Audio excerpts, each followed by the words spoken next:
चला झालं. हां, तर सॉईल जी काय आहे, सॉईलचा सगळ्यात महत्त्वाचा जो पहिला पॉईंट आहे तो म्हणजे काय बरं का, की यार हायवे मटेरियलमध्ये सॉईल हा महत्त्वाचा घटक आहे. कसा?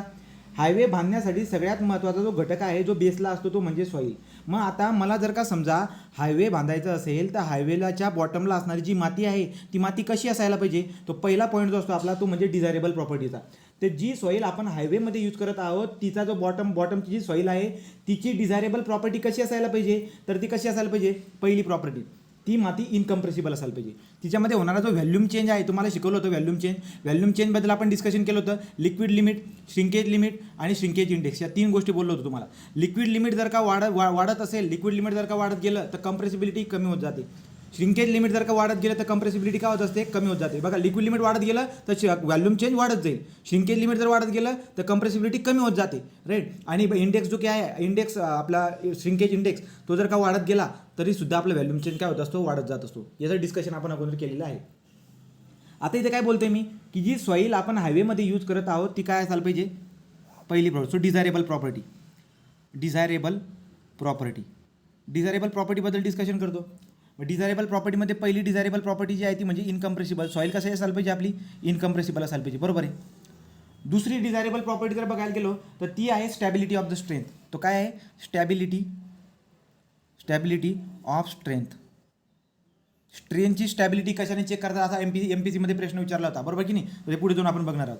जी काही स्ट्रेंथ आहे ती स्ट्रेंथ स्टेबल असायला पाहिजे. म्हणजे असं नको व्हायला पाहिजे. आपण आज डिस्कशन केलं होतं काय बरं का, की जर का समजा मातीमध्ये ऑर्गॅनिक मॅटर असतील तर ऑर्गॅनिक मॅटर काय होत असतात? टाईम जसा जसा पास होत असतो ऑर्गॅनिक मॅटर डिकम्पोज होत असतात. ऑर्गॅनिक मॅटरच्या डिकम्पोजमुळे काय होत असतं? जी काही स्ट्रेंथ आहे ती स्ट्रेंथ पण काय होत असते? कमी होत जात असते. त्यामुळे आपण पहिले काय बोललो होतो, की जेवढी काही सँड असेल कन्स्ट्रक्शनमध्ये जेवढ्या काही घटक आपण यूज करत असतो त्यांच्यामध्ये ऑर्गॅनिक मॅटरचं असणं बिलकुल पण असायला नको. म्हणजे बिलकुल पण नको येते. त्यासाठी आपण पाणी होतं, त्या पाण्याचा पण एक टेबल बघितला होता. त्याच्यामध्ये पण तुम्हाला बोललो होतो काय बरं का, की वॉटरमध्ये ऑर्गॅनिक मॅटरचं कंटेन, ठीक आहे, सगळ्यांचं पाण्यामध्ये आपण बरेचसे कंटेन लिहिले होते, बरोबर की नाही? तर डिस्कशन काय आहे, की ज्या ठिकाणी ऑर्गॅनिक मॅटर असताना ते डिकम्पोज होत असतं त्याच्यामुळे व्हॅल्यूम चेंज वगैरे होताना दिसायला भेटत असतो. आता मी तुम्हाला काय बोलतोय, पहिली बात बोललो मी डिझायरेबल पहिली प्रॉपर्टी की सॉईल इनकम्प्रेसिबल असायला पाहिजे.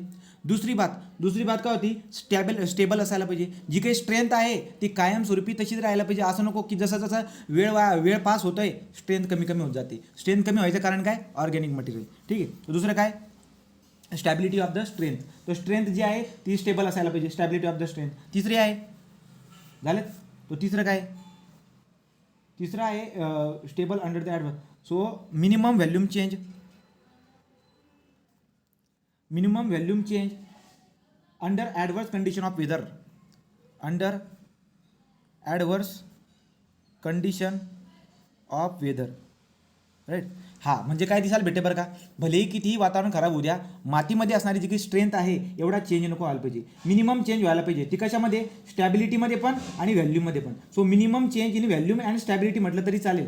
कधी? जेव्हा ॲडवर्स कंडिशन, तर जेव्हा वातावरणामध्ये जे काही आहे आपल्याला ॲडवर्स कंडिशन वगैरे काहीतरी पाऊस खूप जास्त पडून जातोय किंवा वेगळे वेदर कंडिशन दिसायला भेटते, तर त्या केसमध्ये व्हॅल्यूम चेंज किंवा स्ट्रेंथ जी काही आहे हिच्यामध्ये फारसा फरक पडायला नको, राईट. नंतर पुढे काय बरं का, तिसरा काय? Good drainage. आता आपल्या लक्षामध्ये येत असं काय बरं का, की रोडावरती पाऊस पडल्यानंतर पाणी जे काही आहे झिरपून जर का समजा खालच्या बॉटमपर्यंत गेलं तर ती माती एवढी चांगली असायला पाहिजे की तिने काय करायला पाहिजे पाणी तिथं न ठेवता. कारण की पाणी जर का तिथं राहिलं ते वेगळे प्रॉब्लेम दिसायला भेटेल, पोर वॉटर प्रेशर वगैरेचा, राईट. सो देअरफॉर ते पाणी जे काही आतमध्ये जाते मातीमुळे ते काय व्हायला पाहिजे? इझिली ड्रेन आउट होऊन जायला पाहिजे, बाहेर निघून जायला पाहिजे, बरोबर. सो त्यामुळे काय बोलतो आपण, की जे काही आहे गुड ड्रेनेज असायला पाहिजे. तर मातीमध्ये काय? गुड ड्रेनेज असायला पाहिजे. पुढे बघतो एज ऑफ कॉम्पॅक्शन. माती अशी असायला पाहिजे काय? कशी बरं का, तुम्ही बघा, तुम्ही जर का समजा त्या कॉम्पॅक्शनचा जर का कर्वला जर का हे केलं तर तुमच्या लक्षामध्ये येऊन जाईल काय बरं का, वरती पुअरली ग्रेडेड सॉईल, खाली जी की होती ती आपली काय होती? वेल ग्रेडेड सॉईल. वरती पुअरली ग्रेडेड सॉईल, खाली वेल ग्रेडेड सॉईल, अशा पण तुम्हाला डिस्कशन दिसायला भेटलं असणार. तिकडे आपण काय लक्षामध्ये ठेवलं होतं बरं का, आपल्यामध्ये लक्षामध्ये येतं की आता इथं काय बोलतो मी, एज ऑफ द कॉम्पॅक्शन. किती इझिली तुम्ही कॉम्पॅक्ट करू शकतात. आपली जी की माती आहे तिला जास्त टाईम नको लागायला पाहिजे, इझिली कॉम्पॅक्ट व्हायला पाहिजे. लक्षामध्ये तो इझिली माती कॉम्पॅक्ट व्हायला पाहिजे. बरोबर, इझिली माती कॉम्पॅक्ट व्हायला पाहिजे. सो राईट, पुढचं जर बघायला गेलो तर काय, ड्रेनेज प्रॉपर्टी व्यवस्थित असायला पाहिजे, पाऊस आल्यानंतर पाणी बाहेर निघून जायला पाहिजे, असं नको की तिथल्या तिथेच राहून जायला पाहिजे. ठीक आहे. पुढचं काय बरं का, तो मिनिमम व्हॅल्यूम चेंज व्हायला पाहिजे जेव्हा ॲडवर्स वेदर कंडिशन येऊन जाईल. इनकम्प्रेसिबिलिटी, स्टॅबिलिटी ऑफ द स्ट्रेंथ. ठीक आहे. तो स्टॅबिलिटी ऑफ स्ट्रेंथला तुम्ही परमनन्सी ऑफ स्ट्रेंथ पण म्हणू शकतात. Stability of strength nothing but what, permanency of strength. तर आता इतर याच्यावर जर का प्रश्न बनला पण तर तरी तुमच्या कॉमन सेन्स उत्तर याचा दिलं जात असतं. ठीक आहे. हे झालं. आता आपण काय केलं होतं, सॉईलला आपण क्लासिफाईड केलं होतं. जीटीमध्ये सॉईलला क्लासिफाईड केलं होतं, पार्टिकल साईज डिस्ट्रीब्युशननुसार क्लासिफाईड केलेलं आहे. इंडियन सॉईल क्लासिफिकेशननुसार काय त्याला क्लासिफाईड केलं आहे. नंतर आपण टेक्स्चरल क्लासिफिकेशन करून टाकलं. आणि चौथा होता आपला काय, तर हायवे रिसर्च बोर्ड. तो हायवे रिसर्च बोर्ड. आता या चारही प्रकारचे जे आता आपण त्या ठिकाणी जीटीमध्ये अभ्यासलेले आहे, चांगल्या पद्धतीने आठवतात. इथे जर बघायला गेलं तर काय बरं का, highway research board classification system मी तुम्हाला इथे डिटेलमध्ये सांगतो. हायवे आहे तर हायवेमुळे आपण एकच प्रकार व्यवस्थित शिकून घेऊया, तो म्हणजे कोणता, highway research board classification system. मग काय असतं आता बघा, कुठे गेला. So classification of soil, classification of soil. सॉईलचं क्लासिफिकेशन करायचे अकॉर्डिंग टू, तो पहिला highway research board classification system. या सिस्टीमनुसार आपल्याला सॉईलला क्लासिफाईड करायचे. तो सॉईल क्लासिफिकेशन ऑफ सॉईल म्हणा, soil classification according to highway research board classification system. Right. याच्याबद्दल काय काय नाही बघा, याला आपण पब्लिक रोड ॲडमिनिस्ट्रेशन पण म्हणत होतो, आठवत आहे. पब्लिक रोड ॲडमिनिस्ट्रेशन सुद्धा आपण म्हणत असतो. हायवे रिसर्च बोर्ड क्लासिफिकेशन सिस्टीमला आपण पब्लिक रोड लिहून घ्या इथं, पब्लिक रोड ॲडमिनिस्ट्रेशन. ठीक, तो पब्लिक रोड ॲडमिनिस्ट्रेशन सुद्धा म्हणू शकतात. हायवे रिसर्च बोर्ड क्लासिफिकेशन सिस्टीमला आपण पब्लिक रोड ॲडमिनिस्ट्रेशन सुद्धा म्हणत असतो. काय असतं बरं का याच्यामध्ये, यांनी काय करून ठेवलंय बरं का, लिक्विड लिमिट आणि प्लास्टिसिटी इंडेक्स. लिक्विड लिमिट आणि प्लास्टिसिटी इंडेक्स या दोन गोष्टींच्या मदतीने, लिक्विड लिमिट आणि प्लास्टिसिटी इंडेक्स या दोन गोष्टींच्या मदतीने सॉईलला क्लासिफाईड करून एक टेबल बनवून टाकलेला आहे. बरोबर. मग आपण काय करतो, त्या टेबलमधली माती कोणती आहे ती ओळखण्यासाठी आपल्याला काय करावं लागतं, ग्रुप इंडेक्स काढावा लागतो. ग्रुप इंडेक्सवरून तुम्हाला तो टेबल नाही बनवता आला, ग्रुप इंडेक्सवरून टेबल बनवलेलं नाही आहे. लिक्विड लिमिट प्लास्टिसिटी इंडेक्सच्या मदतीने टेबल अगोदर बनवून झालेला आहे. राईट, अगोदर बनवून झाला आहे. मला काय करायचं आहे, मला त्या ठिकाणी पर्टिक्युलरली हायवे रिसर्च बोर्डवाल्यांनी ग्रुप इंडेक्स म्हणून एक कन्सेप्ट दिली. तिचा वापर आपण जर का केला तर मातीची आपल्याला क्वालिटी कळून जाते, किती पुअर आहे का गुड आहे. सो प्रॉपर्टी चेक करण्यासाठी आपल्याकडे ग्रुप इंडेक्स आहेत. परंतु तो जो काही टेबल आहे त्या टेबलमध्ये कोणत्या प्रकारची माती आहे हे सुद्धा तुम्हाला ग्रुप इंडेक्सवरून सांगता येतं. परंतु ग्रुप इंडेक्सवरून तुम्हाला क्लासिफिकेशन म्हणजे ग्रुप इंडेक्सवरून तुम्हाला तो टेबल बनवता आलेला नाही आहे. तो टेबल मी लिक्विड लिमिट आणि प्लास्टिसिटी इंडेक्सच्या वरून बनवलेला आहे. ओके. आता काय असतं बघू बरं. ठीक, तो पहिलं वाक्य लिहून झालं. क्लासिफिकेशन ऑफ सॉईलमध्ये आपल्याला डिटेलमध्ये शिकायचं आहे highway research board classification system, यालाच आपण पब्लिक रोड ॲडमिनिस्ट्रेशन सुद्धा म्हणत असतो. आता याच्यामध्ये मी काय केलं बरं का, याच्यामध्ये मी काय केलं, सॉईल आर डिवायडेड इंटू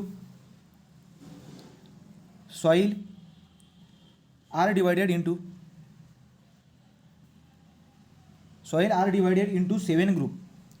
याच्यावरती क्वेश्चन आहे बरं का, लक्षात घ्या. Soil are divided into 7 group. तुम्हाला विचारतील काय बरं का, की हायवे रिसर्च बोर्ड क्लासिफिकेशन सिस्टीमवाल्यांनी मातीला किती प्रकारे क्लासिफाईड केले, 7 प्रकारे क्लासिफाईड केले, 7 ग्रुपमध्ये क्लासिफाईड केले, 7 ग्रुपमध्ये क्लासिफाईड केले. आता कशापद्धतीने क्लासिफाईड केले त्याचं डिस्कशन आपण बघून घेऊ. ठीक आहे. A1 A2 नाव देतो बघा, क्लासिफाईड केले.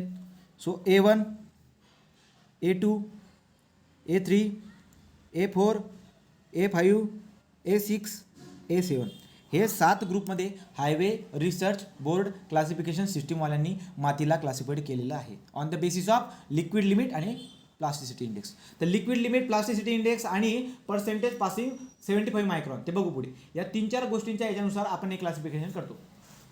ठीक आहे.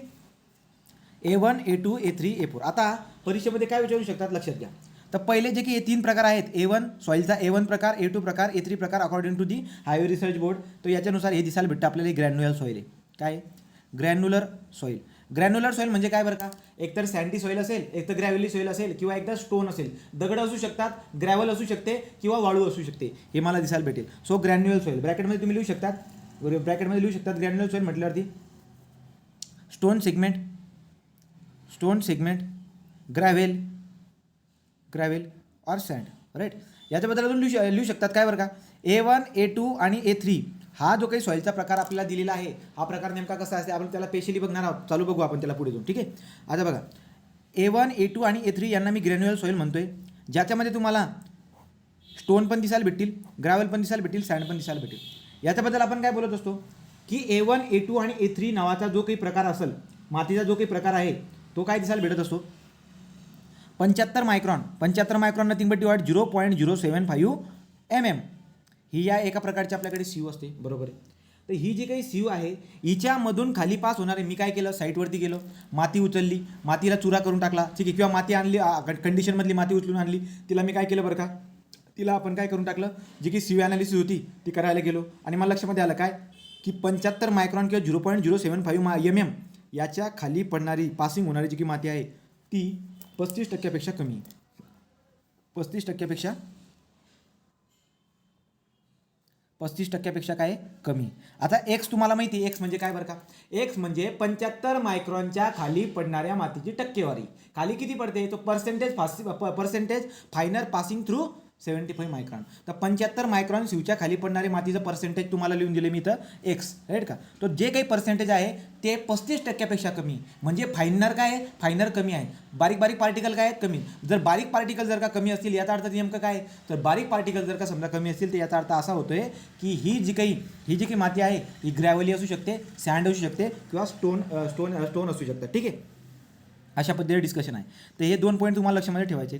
चला खाली जाऊ. आता A4 A5 A6 आणि A7 हे जे काही प्रकार आहेत मातीचे यांना आपण फाईन ग्रेन सॉईल म्हणणार. हे काय याच्यामध्ये काय दिसायला भेटेल, फाईन ग्रेन सॉईल. तर याच्यामध्ये फाईन ग्रेन सॉईल दिसायला भेटत आहे. फाईन ग्रेन सॉईल म्हणा किंवा सिल्ट क्ले और सिल्ट आणि क्ले. आता सिल्ट आणि क्ले म्हटल्यावर ते काय फाईन ग्रेन सॉईलच येऊन जाते ना, राईट. तो A4 A5 A6 आणि A7 हे जे काही 4 प्रकार दिसायला भेटत असतात मातीचे according to the highway research board classification. तर तुम्हाला जर का परीक्षेमध्ये विचारलं according to the highway research board classification A5 ग्रुपमध्ये कशाबद्दल लिहिलेलं असणार, तर A5 किंवा आपण म्हणूया सॉईलचं जर का समजा A5 असं जर का मेन्शन केलं असेल तर नेमकी कोणती प्रकारची माती असेल ती, तर A5 A4 A5 A6 आणि A7 हे जे काही मातीचे प्रकार आहेत हे फाईन ग्रेन सॉईल आहेत, हे सिल्ट किंवा क्ले आहेत, ठीक आहे, हे सिल्ट किंवा क्ले आहेत. तर याच्याबद्दल डिस्कशन लिहून टाकलं, काय झालं आहे fine grain soil silt or clay याच्याबद्दल लिहून टाकलं. पुढे काय लिहिणार, इथं लिहा, इथे एक वाक्य लिहायचं याच्यामध्ये sieve number 200 of 75 micron sieve याच्या खाली पास होणारी, so sieve number 200 of 75 micron sieve याला मी एक्स म्हणतो. याच्या खाली जी काही पर्सेंटेज खाली पडत आहे पर्सेंटेज फायनल त्याला आपण X% म्हणूया. हे जे काही आहे हे ग्रेटर आहे 35% पेक्षा, राईट. हे काय हे ग्रेटर आहे 35. याचा अर्थ फायनर जे आहेत ना ते फायनर जास्त आहे. जर फायनर जास्त असेल याचा अर्थ काय, ती सिल्टी किंवा क्लेई सॉईल असेल, अशा पद्धतीने दिसायला भेटत असते. चला आता मला कुलदीप नेहा किंवा भाग्येश्वरी मला सांगा sieve number 200 what it mean. Sieve number 200 of 75 micron याचा मिनिंग काय होतो हे मी तुम्हाला सांगितलं होतं. कुठे हे तुम्हाला बोललो होतो मी, फायनेस टेस्ट होती सिमेंटची त्यावेळेस मध्ये बोललो होतो, ठीक आहे. त्याला सांगा बरं का रे. 1 इंच मध्ये 75 मायक्रॉनचे 200 होल बरोबर. असतात. 1 इंच मध्ये 75 मायक्रॉनचे जे काही होल आहेत ते लगभग किती असतील 200.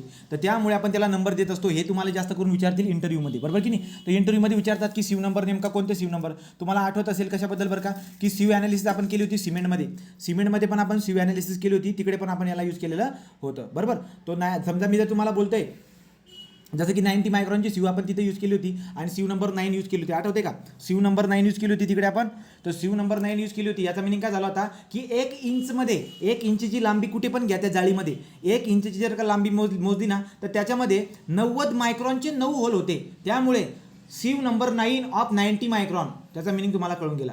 सीयू नंबर 9 ऑफ 90 मायक्रॉन म्हणजे 1 इंचमध्ये 90 मायक्रॉनचे 9 होल आहेत. तर सेम या केसमध्ये काय येईल बरं का, इथं काय दिसायला भेटेल 1 इंचमध्ये 200 मायक्रॉन आपलं 1 इंचमध्ये 75 मायक्रॉनचे 200 होल आहेत, ठीक आहे.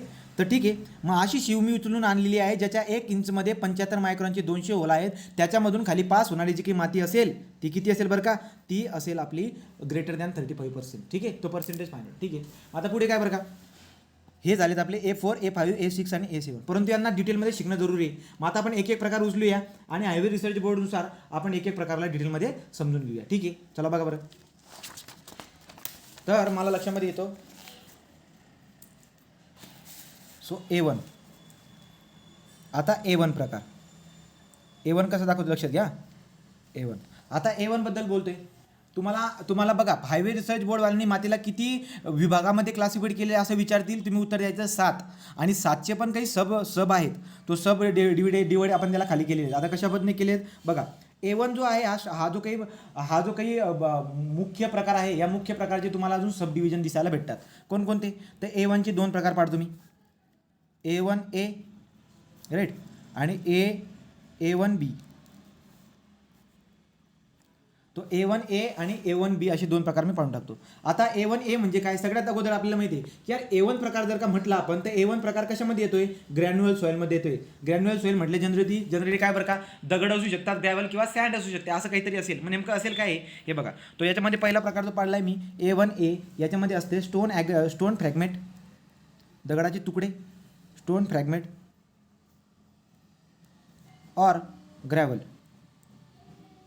तर मला लक्षामध्ये येत आहे की दगडाचे तुकडे किंवा ग्रॅव्हल जे असतील हे कशामध्ये येतात, कोणत्या प्रकारामध्ये टाकतात?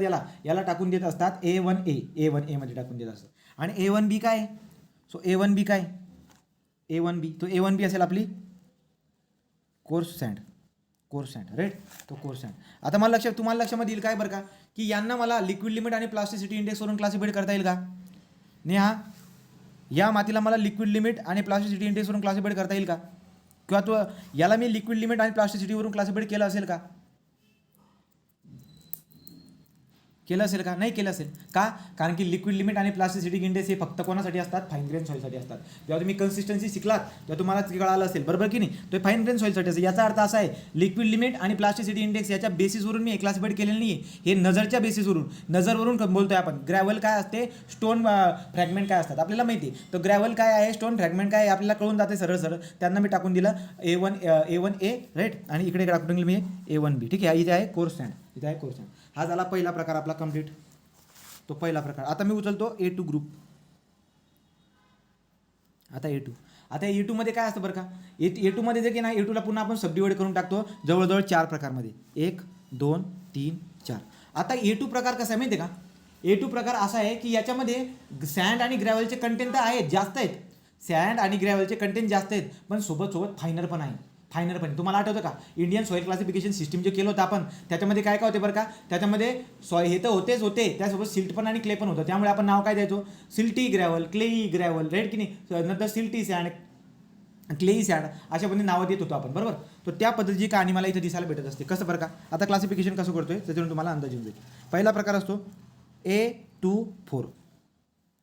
A2 याचा मिनिंग काय होतो, एकतर सँड असेल किंवा ग्रॅव्हली असेल. पण मी जेव्हा 4 लिहून देतोय याचा अर्थ काय बरं का, की याच्यामध्ये फायनर पण येतं. त्याच्यामध्ये सिल्ट किंवा क्लेचं कंटेंट पण आहे राईट का. आणि ते पण मोजण्या योग्य आहे. ठीक, पुढे जाऊ.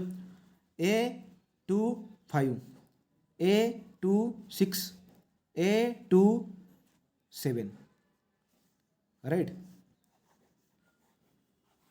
अशा प्रकारे आपण त्याला क्लासिफाईड करून देतो. आता तुम्हाला अंदाज लावता येईल काय बरं का, की यार 4 नंबरचा, 5 नंबरचा, 6 नंबरचा आणि 7 नंबरचा जो काही A4, A5, A6, A7 आहे, त्याच्यामध्ये जे क्लेचं कंटेंट असेल ना, लगभग तेवढं कंटेंट याच्यामध्ये असावं म्हणून याला असं दिलेलं असणार.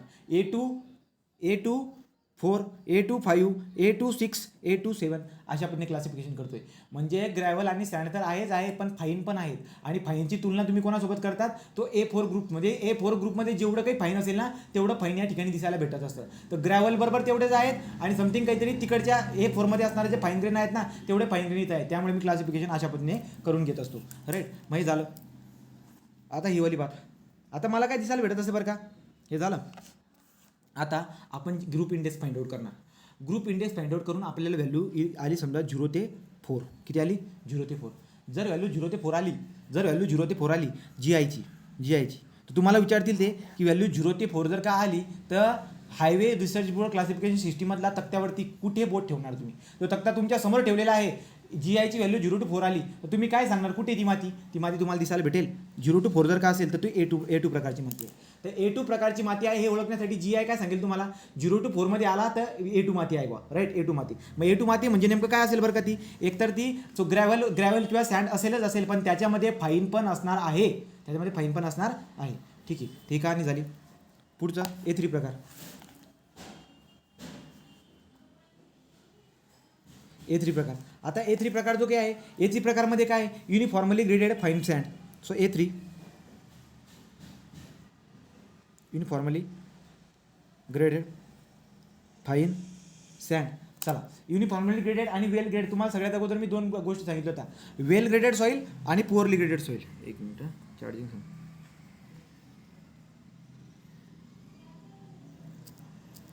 हां काय सांगितलं बरं का वेल ग्रेडेड सॉईल सांगितली होती आणि पुअरली ग्रेडेड सॉईल सांगितली होती.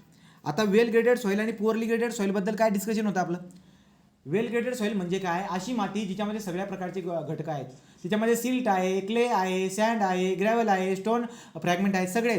जर सगळे प्रकार जर का त्या मातीमध्ये असतील तिला वेल ग्रेडेड सँड म्हणतो बरोबर की नाही. जर का तुम्ही सिव ॲनालिसिस केली तर अख्ख्या जाळ्यांमध्ये तुम्हाला काही ना काही माती दिसायला भेटणारच आहे ती आहे वेल ग्रेडेड. आणि पुअरली ग्रेडेड म्हणजे काय बरं का पुअरली ग्रेडेडमध्ये दिसायला भेटेल की तुम्हाला पुअरली ग्रेडेडचे पण दोन प्रकार पाडले होते आपण कोणते एक होता गॅप ग्रेडेड आणि एक होता युनिफॉर्मली ग्रेडेड. तो गॅप ग्रेडेड आणि युनिफॉर्मली ग्रेडेड. तर युनिफॉर्मली ग्रेडेडमध्ये काय असतं बरं का युनिफॉर्मली ग्रेडेड म्हणजे काय एकच प्रकार जो आहे ना एकच प्रकार जास्त येऊन जातोय. युनिफॉर्मली ग्रेडेड म्हणजे काय सगळा एकच प्रकार अख्खा एकच प्रकार आहे मातीचा पूर्ण. तुम्ही सिव ॲनालिसिस करायला गेलात आणि तुमच्या लक्षामध्ये येऊन गेलं काय बरं का मोजून 7 शिव लावल्या होत्या त्या 7 शिवपैकी माती जी पडली ना फक्त एकाच शिवमध्ये पडली एकाच शिवमध्ये दुसऱ्या कोणत्याच शिवमध्ये नाही अख्खी माती येऊन एकाच शिवमध्ये जाऊन पडून गेली. याचा अर्थ ती माती काय आहे युनिफॉर्मली ग्रेडेड आहे. युनिफॉर्मली ग्रेडेड म्हणजे काय सगळे कण जे होते ना त्याच्यामधले ते एकच साईजचे आहेत युनिफॉर्मली ग्रेडेड. आणि तुम्हाला दुसरं काय बोललो तुम्ही दुसरं होतं आपलं गॅप ग्रेडेड म्हणजे काय बरं का तुम्हाला वरून जेव्हा तुम्ही माती टाकतायत ना दुसऱ्या जाळीमध्ये काहीतरी अडकून जात आहेत तिसऱ्यामध्ये काहीच नाही चौथ्यामध्ये काहीच नाही पाचव्यामध्ये बी काही नाही आणि 6व्यामध्ये जाऊन अटकतायत ते तो मला गॅप दिसायला भेटतो राईट की नाही. याचे कर्व पण काढले होते आणि कर्ववरती क्वेश्चन विचारला होता कुठे विचारला होता हे छोट्या परीक्षा होत्या त्याला त्यांच्यामध्ये क्वेश्चन आला होता ठीक आहे. तर अशा पद्धतीने डिस्कशन झालं आहे. मग आता मी काय बोलतोय जो काही आपला आता कोणता प्रकार आहे A3 मध्ये काय युनिफॉर्मली ग्रेडेड फाईन सँड आहे. A3 मध्ये काय आहे युनिफॉर्मली ग्रेडेड फाईन सँड आहे ठीक आहे. तो युनिफॉर्मली ग्रेडेड फाईन सँड दिसायला भेटते. तर मग आता A3 झाला पुढे काय दिसायला भेटेल बरं का आता फाईन सँड येऊन गेली फाईन सँड येते राईट. जी काही कुठे दिसायला भेटते बरं का डिझर्टवरती इथे लिहून घ्या तुम्ही डिझर्ट ब्लोन सँड. तर डिझर्ट ब्लोन सँड जी की ना ते हायवे रिसर्च बोर्डवाले आहे तिला काय म्हणतील ती A3 सॉईल आहे राईट की ती काय A3 सॉईल. ते A3 सॉईलबद्दल डिस्कशन झालं. आता A4 सॉईल. A4 सॉईलमध्ये जर का बघायला गेलो ती ही A4 सॉईल सिल्टी असते. आता जर का सिल्टी असेल तर आपल्याकडे माहिती आहे काय बरं का जर का समजा माती सिल्टी असेल तर काय बरं का तो सिल्टी तर आहे बट नॉन प्लास्टिक सिल्टी आहे बट नॉन प्लास्टिक आहे. याचा जर का लिक्विड लिमिट बघायला गेलात त्याचा लिक्विड लिमिट असतो 40पेक्षा कमी. तो लिक्विड लिमिट काय 40पेक्षा कमी. आय पी बघायला गेला तो पण 10पेक्षा कमी. लक्षात तो A4. आता लक्षात घ्या मी काय करतोय A4 जो की आहे एकतर ऑब्झर्वेशन एकतर लिक्विड लिमिट किंवा प्लास्टिक इंडेक्स या तीन गोष्टीच्या बेसनुसार बघा percentage passing observation liquid limit plasticity index यांच्यानुसार हायवे रिसर्च बोर्डवाल्यांनी क्लासिफिकेशन केले. आपण शिकत आहोत A4 प्रकार कोणाला म्हणतो आपण A4 प्रकार म्हणजे काय A4 प्रकार म्हणजे ॲक्च्युली सिल्टी माती असते नॉन प्लास्टिक असते. आणि लक्षामध्ये येऊन जातं काय की त्या मातीचा जर का मी लिक्विड लिमिट आता लिक्विड लिमिट काढता येईल ना मला हो काढता येईल का कारण की सिल्टी सॉईल तर तिचा जर का समजा मी लिक्विड लिमिट काढला तर लिक्विड लिमिट किती येईल तिचा लिक्विड लिमिट 40पेक्षा कमी येईल आणि तिचा प्लास्टिसिटी इंडेक्स किती असेल प्लास्टिसिटी इंडेक्स 10पेक्षा कमी असेल अशी ती सॉईल असणार आहे. आणि जर का समजा GI तुम्ही टेस्ट केली आणि GI तुम्हाला भेटून गेली आणि GI किती आली बरं का GI अप टू 8. सो GIची व्हॅल्यू अप टू 8. आता GI म्हणजे काय पुढे जाऊन शिकणार आहोत आपण GIची व्हॅल्यू अप टू 8. मग आता तुम्हाला काय म्हणतात माहिती आहे का तुम्हाला GI काढायला लावतील म्हणतील वॉटरची आपली मातीची क्वालिटी सांगा मातीची क्वालिटी पण सांगा आणि का HRB जे ना HRB नुसार कोणता प्रकार असेल तो पण सांगा. Highway research board HRB highway research बोर्डनुसार कोणता प्रकार असेल ते पण सांगा असा प्रश्न विचारलेला आहे राईट. मग ते पण सांगता येईल आपल्याला एवढं काय अवघड नाही ठीक आहे. तर मग अप टू काय म्हणतो मी 8 म्हणजे तुम्हाला दिसायला भेटेल 0 1 2 3 4 5 6 7 8 अप टू 8 म्हटल्यावरती 0 पासून 8 पर्यंत व्हॅल्यू काही पण होऊ शकते. मग तुम्ही म्हणाल 0 to 4 तर याच्या अगोदर आली होती कुठेतरी 0 to 4 याच्या अगोदर आली होती. A2 प्रकारामध्ये 0 to 4 आली होती, परंतु लक्षात घ्या A2 मध्ये 0 to 4 आली होती, पण ती माती काय होती, ती सँडी आणि ग्रॅव्हली सॉईल होती. आल्या लक्षामध्ये सँडी. जर समजा तुम्हाला मेन्शन करतायत एक्झाम्पलमध्ये की सँडी आणि ग्रॅव्हली आहे आणि व्हॅल्यू आली समजा GI ची 3, GI ची व्हॅल्यू जर का समजा 3 आली, सँडी आणि ग्रॅव्हली आहे, GI ची व्हॅल्यू आली 3, तर तुम्ही बोट कुठे दाखवणार, तुम्ही म्हणणार ती सॉईल कोणती, A2 सॉईल आहे. परंतु जर का समजा त्या मातीचं तुम्हाला लिक्विड लिमिट दिलेलं आहे, तुम्हाला प्लास्टिसिटी इंडेक्स दिलेला आहे, याचा अर्थ लिक्विड लिमिट आणि प्लास्टिसिटी इंडेक्स हे फक्त सिल्टी सॉईलचे निघतात. याचा अर्थ ती सॉईल सिल्टी आहे, आणि जर ती सिल्टी असेल तर हा प्रकार कोणाचा असेल, लिक्विड लिमिट 40 पेक्षा कमी, IP 10 पेक्षा कमी, असं जर का असेल तर तुम्ही 100% म्हणणार ती माती कोणती आहे, A4 आहे. कधी, जर त्याची GI ची व्हॅल्यू 0 ते आतमध्ये असेल तर. ठीक आहे, तर ही वाली कहाणी झाली. तर काय असणार, सिल्टी असणार, नॉन प्लास्टिक असणार, लिक्विड लिमिट 40 पेक्षा कमी, प्लास्टिसिटी इंडेक्स 10 पेक्षा कमी, GI up to 8. पुढचा प्रकार आहे A5. A5 काय असतो, A5 प्रकारामध्ये सिल्टी सॉईल असते, silty soil and highly compressible soil. Highly compressible कोणाचं, हायली कंप्रेसिबल मिनिंग काय होतो, लोड लावला काय लगेच व्हॅल्यूम चेंज दिसायला भेटेल, राईट. Highly compressible. स्पंज कसा असतो, लोड लावतात कंप्रेस व्हायला लागून जातो. Highly compressible soil. Highly compressible कधी असेल बरं का ती, हायली कंप्रेसिबल कधी असेल, लिक्विड लिमिट काय असेल तिचा, 40% पेक्षा जास्त. लिक्विड लिमिट 50%, आहे का, लिक्विड लिमिट जर का 50% पेक्षा जास्त असेल तर हायली कंप्रेसिबल. आठवते का तुम्हाला जे काही आपण हे केलं होतं, कशाचा, एक ॲसेग्रेंटेचा जो काही ग्राफ काढला होता, प्लास्टिसिटी चार्ट, आठवते.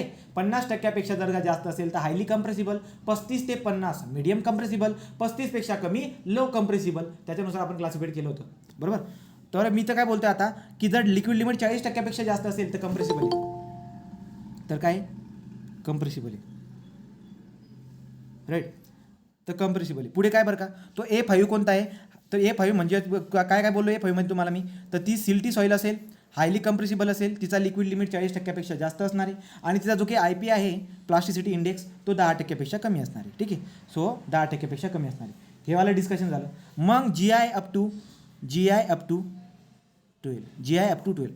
GI up to 12 याचा मिनिंग काय होतोय, 0, 1, 2, 3, 4 up to 12 पर्यंत व्हॅल्यू काही पण असू शकते. परंतु लक्षात घ्यायचं, उदाहरणामध्ये जर का समजा तुम्हाला लिक्विड लिमिटची व्हॅल्यू 40% पेक्षा जास्त दिसते आणि प्लास्टिसिटी इंडेक्सची व्हॅल्यू 10 पेक्षा कमी दिसते, राईट. आणि माती जी की आहे ती सिल्ट किंवा क्ले अशा काहीतरी दिलेलं आहे. या 3-4 कंडिशन जर का बसत असतील आणि GI ची व्हॅल्यू जर का समजा अप टू 12 मध्ये कोणती जर का व्हॅल्यू येत असेल, तुम्ही एक्झाम्पल घेऊन दाखवतो, तुम्हाला अंदाज येऊन जाईल, त्याच्यावर तुम्ही सांगून देणार तो A5 प्रकार आहे, राईट. तो A5 प्रकार आहे का काय, त्याच्यानुसार आपण एक्झाम्पल सॉल्व्ह करून बघणार आहोत. हा झाला A5. तो हायवे रिसर्च बोर्ड क्लासिफिकेशन वाल्यांनी हा A5 प्रकार दिला. आता आपण पुढचा प्रकार बघत असतो A6. आता A6 का प्रकार काय असतो बरं का, A6 प्रकारकडे जर बघायला गेला तर हे जनरली प्लास्टिक क्ले असते, प्लास्टिक क्ले आहे. याचा IP जर बघायला गेला तर IP जो आहे तो 10% पेक्षा जास्त आहे, पण लिक्विड लिमिट जो आहे तो लिक्विड लिमिट 40% पेक्षा काय कमी आहे. एक मिनिट,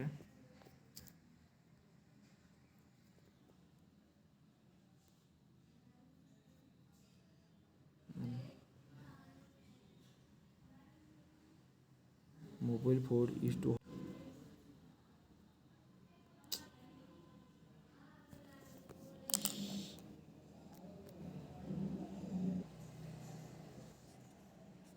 चला लक्ष द्या.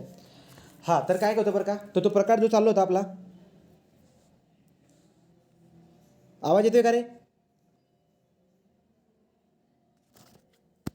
आवाज येतोय सागर, सुजाता,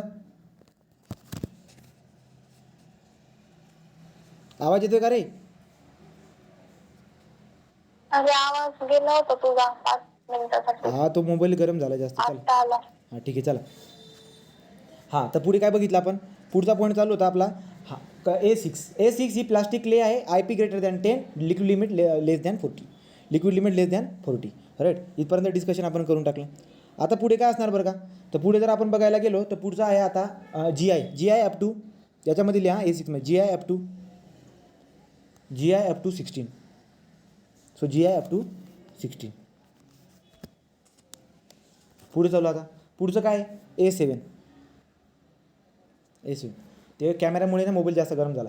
आता A7 काय बरं का, याच्यामध्ये क्लेचं प्रमाण सर्वात जास्त असणार आहे. So very clayey soil. IP ची व्हॅल्यू पण ग्रेटर दॅन 10 आहे, 10%, अँड लिक्विड लिमिटची व्हॅल्यू पण greater than 10%. Greater than 40%. So highly what, highly compressible, ठीक, हायली कंप्रेसिबल असेल. लो परमेबिलिटी अशा पद्धतीने तुम्हाला दिसायला भेटतील.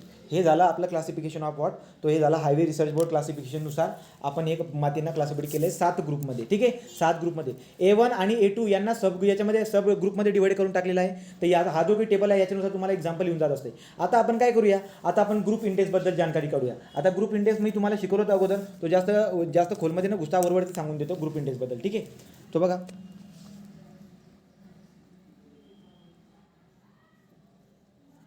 ग्रुप इंडेक्सबद्दल. तर ग्रुप इंडेक्सबद्दल काय बरं का, ज्याला GI म्हणणार मी, राईट. ग्रुप इंडेक्स ज्याला आपण GI म्हणत आहोत, तुम्हाला परीक्षेमध्ये विचारतील. काय प्रश्न विचारतील लक्षात घ्या. सगळ्यात महत्त्वाची बात आहे, रोडसाठी जे काही मटेरियल आपण यूज करत आहोत ती म्हणजे सॉईल. त्या सॉईलची मला क्वालिटी चेक करायची आहे. तर रोडसाठी जी माती मी वापरत आहे तिची क्वालिटी चेक करण्यासाठी माझ्याकडे एक टर्म दिलेली आहे. कोण दिलेली मला, हायवे रिसर्च बोर्डवाल्यांनी. हायवे रिसर्च बोर्डवाल्यांनी आपल्याला एक टर्म दिली, ती म्हणजे काय, GI ग्रुप इंडेक्स.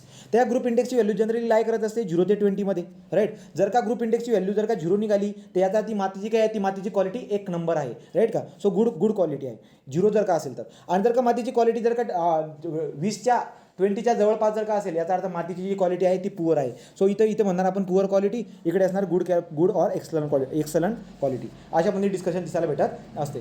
आता याला कॅल्क्युलेट कसं करावं, जे काही ग्रुप इंडेक्सची व्हॅल्यू आहे ही ग्रुप इंडेक्स पण डिपेंड करून जात असते मातीची आहे. सो लक्षात घ्या, ग्रुप इंडेक्सची जी काही व्हॅल्यू आहे ही डिपेंड करते 3 गोष्टींवरती. So value of group index is depend upon what, GI 3 गोष्टींवरती डिपेंड करून जातो. पहिला एक्सवरती. एक्स म्हणजे काय, percentage finer passing through 75 micron सीव. ठीक आहे, 75 मायक्रॉनची जी काही सीव असते त्या सीवच्या खाली पडणारी जी काही माती आहे, फायनर जे काही असेल 75 मायक्रॉनच्या खाली किती पर्सेंट आहे, ते जेवढं काही पर्सेंट असेल ते असेल आपलं X%. आ लक्षात. तो एक्स म्हणल्यावरती काय मिनिंग होतं, एक्स म्हणणार याच्या पुढे मी X% is nothing but what, 75 micron सीवच्या खाली किती पर्सेंट फायनर आहेत, ते झालं आपलं एक्स. तर याच्यावरती डिपेंड करून जाणार. दुसरी कशावरती, तर दुसरी डिपेंड करून जाणार लिक्विड लिमिटवरती. सो लिक्विड लिमिटवरती. तिसरं काय आपलं IP nothing but what, liquid limit minus plastic limit. तर liquid limit minus plastic limit जे काही आहे यांचा डिफरन्स जर मी घेतला तर मला प्लास्टिसिटी इंडेक्स भेटून जात असतो. तर देअरफॉर परीक्षेमध्ये तुम्हाला एक क्वेश्चन विचारतात, group index is depend upon, option देतील. लक्षात घ्या कशावर डिपेंड करतं, percentage finer passing through 75 micron सीव. Second, दुसरा आहे लिक्विड लिमिट, बरोबर. तिसरा आहे प्लास्टिक लिमिट, हो हे पण बरोबर. प्लास्टिक लिमिटवरती पण डिपेंड करतं. कसं काय, हे बघा IP ॲक्च्युली IP डिपेंड करतो, पण IP कशापासून बनलेला आहे, IP प्लास्टिक लिमिटवरून बनलेला आहे. तो लिक्विड लिमिटवरती डिपेंड करतो, प्लास्टिक लिमिटवरती डिपेंड करतो, याचा अर्थ ते प्लास्टिसिटी इंडेक्सवरती डिपेंड करतो, पर्सेंटेज फायनरवरती डिपेंड करतो. या सगळ्यांबद्दल जानकारी असायला पाहिजे, तेव्हा जाऊन आपण GI काढणार. ठीक आहे, मग आता एक्सबद्दल माहीत पाहिजे, WL बद्दल, राईट, IP बद्दल, या सगळ्या गोष्टी आपल्याला माहीत असायला पाहिजे. मग नंतर जाऊन मी काय करत असतो, ग्रुप इंडेक्स फाइंड आउट करून घेत असतो. So group index can be calculate by using the what, 0.2A plus 0.01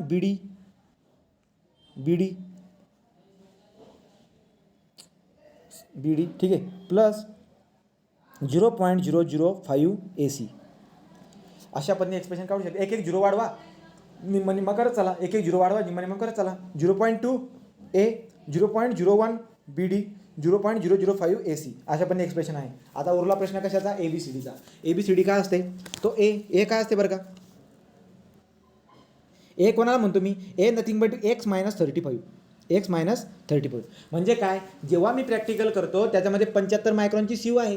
आपण काय गेलो, साईटवरती गेलो, साईटवरून ज्या ठिकाणी मला रस्ता बांधायचा होता तिथली माती उचलल्यानंतर सीव ॲनालिसिस केली. सीव ॲनालिसिसमध्ये 75 मायक्रॉनची सीव होती. 75 मायक्रॉनच्या सीवच्या खाली पास होणारे पर्सेंटेज बघितले. ते पर्सेंटेज 35% कितीने जास्त आहेत, 35% कितीने जास्त आहेत. म्हणजे काय, 75 मायक्रॉनच्या खाली पडणारी जी काही माती होती ती 40% दिसायला भेटली.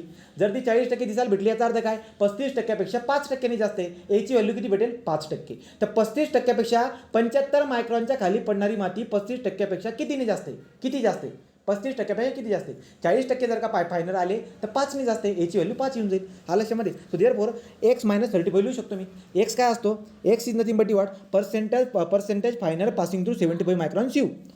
देअरफॉर या एक्सची व्हॅल्यू जर बघायला गेलात कुठे लाय होते, या एक्सची व्हॅल्यू जी आहे ती एक्सची व्हॅल्यू 35 to 75 याच्या आतमध्ये लाय व्हायला पाहिजे. तो एक्स कुठे असायला पाहिजे 35 ते 75 यांच्यामध्ये असायला पाहिजे एक्सची व्हॅल्यू. जर समजा तुम्ही सुरुवातीला 35 जर काही टाकत असणार तर एची व्हॅल्यू किती भेटेल तुम्हाला एची व्हॅल्यू जी की आहे ती एची व्हॅल्यू तुम्हाला 0 सापडेल. बरोबर आहे. जर तुम्ही 75 टाकलं या एक्सच्या ठिकाणी तर 75मधून 35 गेले नक्कीच तुम्हाला 40 व्हॅल्यू दिसायला भेटेल. याचा अर्थ काय होतोय की जो काही एक्सप्रेशन आपण बोललेलो आहोत त्या एक्सप्रेशनमध्ये असणारा जो ए आहे त्याची रेंज तुम्हाला 0 ते 40 मध्ये दिसायला भेटेल. त्याची रेंज 0 ते 40 मध्ये दिसायला भेटेल. बरोबर, एकदम बरोबर. राईट. पुढे B. So B is equal to what? B is equal to जर बघायला गेलात तर तो असतो x minus 15.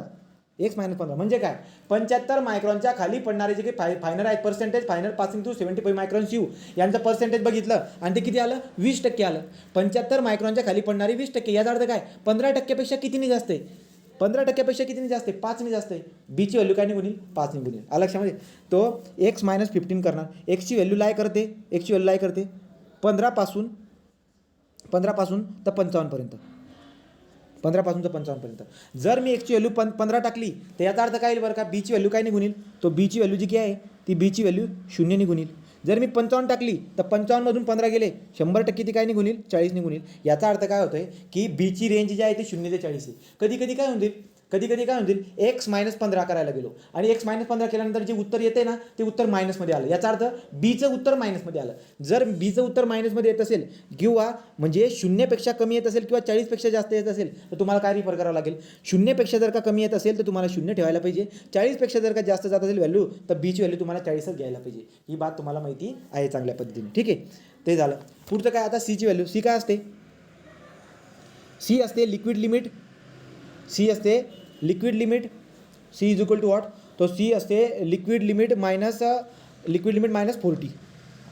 So liquid limit minus 40. तर लिक्विड लिमिट मायनस 40 असतो हा सी. लिक्विड लिमिट मायनस 40 असतो सी. तो देअर फॉर व्हॉट तुम्हाला लक्षामध्ये येऊन जाईल की यार या लिक्विड लिमिटची व्हॅल्यू मातीची काय असायला पाहिजे? एक मिनिट ना. 40 पासून तो लिक्विड लिमिटची व्हॅल्यू कुठून तर कुठपर्यंत लाय होत असते 40 पासून 40 ते 60 मध्ये. राईट. सो लिक्विड लिमिट असं लिहितो. लिक्विड लिमिट 40 ते 60 मध्ये. 40 ते 60 मध्ये जर का लिक्विड लिमिट राहत असेल तर सीची व्हॅल्यू काय निघून येईल? जेव्हा तुम्ही 40 टाकला तर 40मधून 40 गेले 0. 60 टाकले तर काय 60मधून 40 गेले 20. याचा अर्थ सीची व्हॅल्यू 0 आणि 20 मध्ये लाय होईल. जर 0पेक्षा कमी आली तर 0 करा, 20पेक्षा जास्त आली सीची व्हॅल्यू तर 20 करा. लक्षामध्ये 0 आणि 20च्या मध्येच राहायला पाहिजे. ओके, ही बात पण झाली. पुढची बात काय असते बरं का? सो नेक्स्ट झालं ए बी सी का झालं. आता डी काढतो. डी कसा कॅल्क्युलेट करतो? D is equal to plasticity index minus 10. So plasticity index minus 10. मातीचा काहीतरी ठराविक प्लास्टिसिटी इंडेक्स दिला असेल. सो याची व्हॅल्यू कुठपर्यंत व्हॅल्यू होते? आयपीची व्हॅल्यू. या आयपीची व्हॅल्यू तुम्हाला दिसायला भेटेल 10 पासून. ठीक आहे, 10 पासून 30पर्यंत. म्हणजे जर का मी आयपीची व्हॅल्यू 10 टाकली तर डीची व्हॅल्यू कुठपर्यंत व्हॅल्यू होईल 0 पासून तर 30 जर टाकले तर 30मधून 10 गेले 20. राईट. हे चांगल्या पद्धतीने माहिती आहे. तो ए बी सी डीच्या सगळ्या व्हॅल्यू कॅल्क्युलेट करून टाका, एक्सप्रेशनमध्ये टाकून टाका, तुम्हाला भेटून जाईल. राईट की नाही? तुम्हाला भेटून जाईल. तर या पद्धतीने आपण काय करत असतो? या व्हॅल्यू कॅल्क्युलेट करून घेत असतो. आता जर का मला क्वालिटी विचारली असणार की मातीची सॉईल कंडिशन सांगा किंवा क्वालिटी सांगा. सॉईल कंडिशन म्हणून द्या किंवा क्वालिटी म्हणून द्या, दोघांचा अर्थ सेमच आहे. जर सॉईलची क्वालिटी विचारतायत किंवा सॉईलची कंडिशन विचारतायत तर तुम्हाला हा टेबल रेफर करायचा. कोणता टेबल? तो हवाला. कोणता टेबल बरं का? तो हवाला टेबल तुम्हाला रेफर करायचा आहे. एक मिनिट बघा बरं. आता काय याच्यामध्ये मी 3 कॉलम करतो. एस आर नंबर हे पाठच पाहिजे, पक्का पाठ पाहिजे. S R number, value of G I, soil condition. बरोबर. हां, मग तुम्हाला जर का ते त्यांनी विचारलं की सॉईलची कोणती कंडिशन आहे काढून सांगा जी आयच्या व्हॅल्यूवरून सांगता यायला पाहिजे. मग काय रेफर करू आपण? पहिली बात एस आर नंबर 1. राईट. जर का जी आयची व्हॅल्यू 0 आली तर तुम्हाला मी अगोदरच बोलले माती 1 नंबर असते. 1 नंबर म्हणजे काय?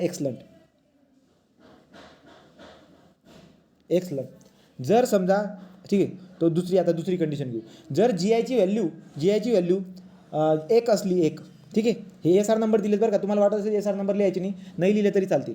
ठीक. जर जी आयची व्हॅल्यू 1 आली तर जी माती आहे ना ती गुड आहे. राईट. सॉईलची कंडिशन काय आहे? Good condition. तिसरी कंडिशनमध्ये काय? जर का जी आयची व्हॅल्यू 2 ते 4, 2, 3, 4, 2 to 4, 2 सापडली, 3 सापडली किंवा 4 सापडले, 2 to 4, तर मातीची सॉईल कंडिशन ही फेअर आहे. ठीक आहे. चौथी सॉईल कंडिशनबद्दल काय? जर का जी आयची व्हॅल्यू 5 to 9 याची व्हॅल्यू 5 to 9 असेल तर पुअर सॉईल कंडिशन, राईट. आणि लास्टवाला काय, जर 10 to 20 असेल तर व्हेरी पुअर. बोला क्लिअर इथपर्यंत रे? इथपर्यंत क्लिअर आहे नेहा? हो हो. चला क्वेश्चन रेफर करा. सो क्वेश्चन घेऊ याच्यावरती, मग हा पॉईंट क्लिअर होऊन जाईल. क्वेश्चन घेऊ. क्वेश्चन काय आहे, the index property of subgrade soil. The index property of subgrade soil. तुम्हाला इंडेक्स प्रॉपर्टी दिलेत सबग्रेड सॉईल. चला इंडेक्स प्रॉपर्टी म्हणजे काय सांगा रे?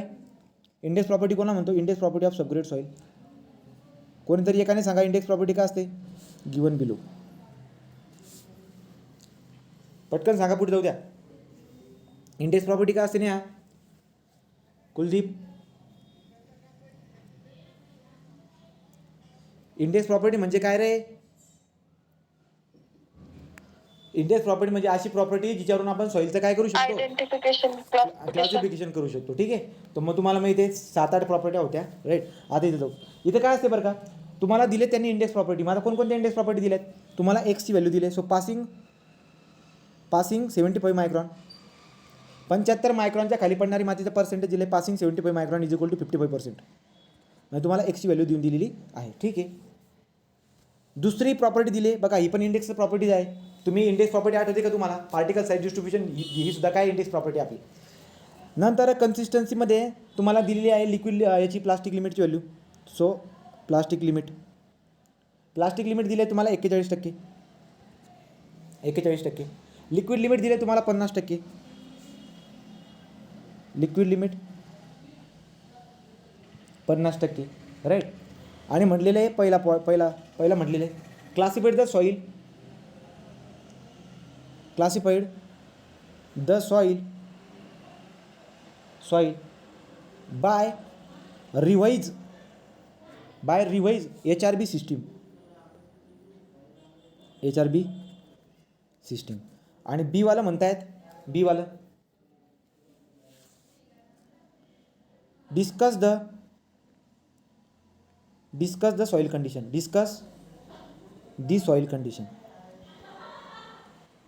सॉईल कंडिशनबद्दल सांगा. आणि HRBतला तक्त्यामधला कोणती माती आहे ते सांगा. चला मला का मला तर पहिले काय दिसायला भेटेल बरं का? पहिले आपण काय करणार? पहिले आपण काय कॅल्क्युलेट करत असतो? आपण कॅल्क्युलेट करूया ए. मला फॉर्म्युला असतो, पहिले फॉर्म्युला लिहून घेऊ वाटल्यास तर. HRBवाल्यांनी जो फॉर्म्युला GIचा दिला आहे तो अशा पद्धतीने आहे 0.2A plus 0.01 BD, right, plus 0.005 AC. ठीक आहे. चला मला का मला सांगा, मला ए काय असतो? ए इज इक्वल टू काय असतो रे? ए इज इक्वल टू x - 35. आणि एची व्हॅल्यू 0 ते 40 मध्ये राहायला पाहिजे. चला एक्स किती दिला आहे बरं का तुम्हाला? पर्सेंटेज फायनल किती दिलेला आहे? 55% दिलेला आहे. 75मधून पास होणारा. सो देअरफॉर इथं काय करणार मी? 55 - 35. 55मधून 35 गेले किती? 20 का रे? 55 35 गेले 20. तर एची व्हॅल्यू किती आली? 20. आता एची व्हॅल्यू कुठून ते कुठपर्यंत लावायला पाहिजे? 0 ते 40मध्ये. 0 ते 40मध्ये आहे का? हो. तर काम झालं. एची व्हॅल्यू सापडून गेली 20. सो ए सापडून गेली आपल्याला 20. आता आपण विचारणार बीची व्हॅल्यू काढू. बी काय असते? x - 15. ठीक आहे. पर्सेंटेज फायनल किती दिलं आहे तुम्हाला? 55 - 15. सो 55मधून 15 गेले किती रे? 40. बी 40 चालेल का आपल्याला? हो चालेल. कारण की बीची व्हॅल्यू 0 ते 40मध्ये लाय होत असते. 40 चालेल आपल्याला. तर बीची व्हॅल्यू किती झाली? 40 झाली. C is equal to liquid limit -40. Liquid limit किती दिलं त्यांनी? लिक्विड लिमिट किती दिलं बरं का त्यांनी? तर लिक्विड लिमिट त्यांनी दिलेलं आहे आपल्याला 50% आय थिंक, राईट. 50% दिले. C is equal to 50% -40 is equal to what? 10. So सीची व्हॅल्यू किती आली? 10 आली. सीची व्हॅल्यू 10 येऊन गेली. आता मी काय घेतो? सीची व्हॅल्यू 10 आली. आता आपण घेऊ पुढचं D. So D is equal to IP - 10. किती आली बरं का ती लिक्विड लिमिटची व्हॅल्यू? एक मिनिट हा 10. आता बघा सीची व्हॅल्यू 10 येऊन गेली, पण ती चालेल का तुम्हाला? बघा बरं का, सीची व्हॅल्यू कुठून तर कुठपर्यंत? 0 ते 20मध्ये पाहिजे. सीची व्हॅल्यू आणि डीची व्हॅल्यू 0 ते 20मध्ये पाहिजे, पण 10 आलेली म्हणजे चालेल आपल्याला, काही प्रॉब्लेम नाही. IP - 10. IP किती दिला यांनी? IP किती दिला आहे? बघा लिक्विड लिमिट दिला होता तुम्हाला 50% पर्सेंटेज फायनल पण दिला होता. प्लास्टिक लिमिट दिला होता 41%. जर प्लास्टिक लिमिट 41% दिला आहे तर प्लास्टिक लिमिट 41%, लिक्विड लिमिट 50%, तर तुम्ही मला सांगा आय पी किती येईल. I P is equal to liquid limit minus plastic limit is equal to 50 minus 41 is equal to what 9. तर किती येईल बरं का. I P is equal to 9%. याचा अर्थ आय पीची व्हॅल्यू 9 आहे. मग आय पीची व्हॅल्यू जर का 9 असेल तर 9 मायनस 10 उत्तर काय येईल रे. 9 मायनस उत्तर काय येईल -1 येईल. -1 चालतंय का आपल्याला. नाही चालत. याचा अर्थ मी काय व्हॅल्यू घ्यायला पाहिजे. तर जर मायनसमध्ये येत असेल तर डीची व्हॅल्यू मी 0 घेईल. So D is equal to what 0. Right. A B C डीच्या सगळ्या व्हॅल्यू शोधून झाल्यात. तर आता टाका बरं का. आता आपण एक्सप्रेशनमध्ये टाकू. So G I is equal to पहिलं काय असते 0.2 एची व्हॅल्यू होती 20 बरोबर आहे. प्लस 0.01 बी इंटू डी. बी किती होता बरं का. सो बी काढला होता मी 40, डी काढला होता मी 0. राईट. तो 0 होऊन जाणार सगळी टर्म. प्लस 0.05 इंटू ए सी. एची व्हॅल्यू काढली होती 20, सीची व्हॅल्यू काढली होती मी 10. चला सांगा बरं का याचं कॅल्क्युलेशन करून उत्तर काय ते. G I is equal to how much.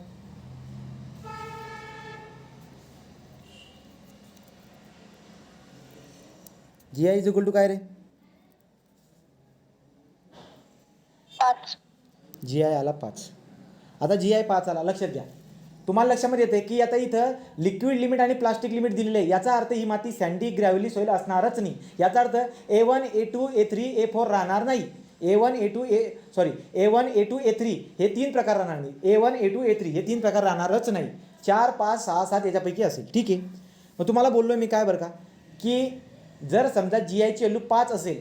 Right. जी आयची व्हॅल्यू 5 असेल तर तुम्ही एक काम करा. आता एक तर कन्फर्म झाली ना की ती एकतर सिल्टी आणि क्लेमधली आहे. एवढा प्रकार कन्फर्म झालेला आहे आपल्याला. आता तुम्ही लिक्विड लिमिटकडे जा बरं का. लिक्विड लिमिट किती बोलले ते 50%पेक्षा जास्त आहे. किंवा लिक्विड लिमिट किती 50%. याचा अर्थ लिक्विड लिमिट 40%पेक्षा जास्त आहे. बरोबर आहे का रे. सो लिक्विड लिमिट 40%पेक्षा काय आहे जास्त आहे. एवढी बात कन्फर्म मला. म्हणजे ही कंडिशन येते. दुसरी बात आय पी किती आला आपला. I P is equal to 9 होता. 9. आय पी काय झाला 10पेक्षा कमी. मला सांगा तुम्ही वापिस जा तुमच्या याच्याकडे ठिकाणी कोणता प्रकार आहे असा कोणता प्रकार आहे. A4 A5 A6 आणि A7. A4 A5 A6 A7 या 4 पैकी असा कोणता प्रकार आहे की ज्याचा लिक्विड लिमिट 40%पेक्षा जास्त आहे आणि आय पी 10पेक्षा कमी. कोणता आहे असा कोणता ग्रुप आहे. कोणता ग्रुप आहे 5. राईट. तो A5.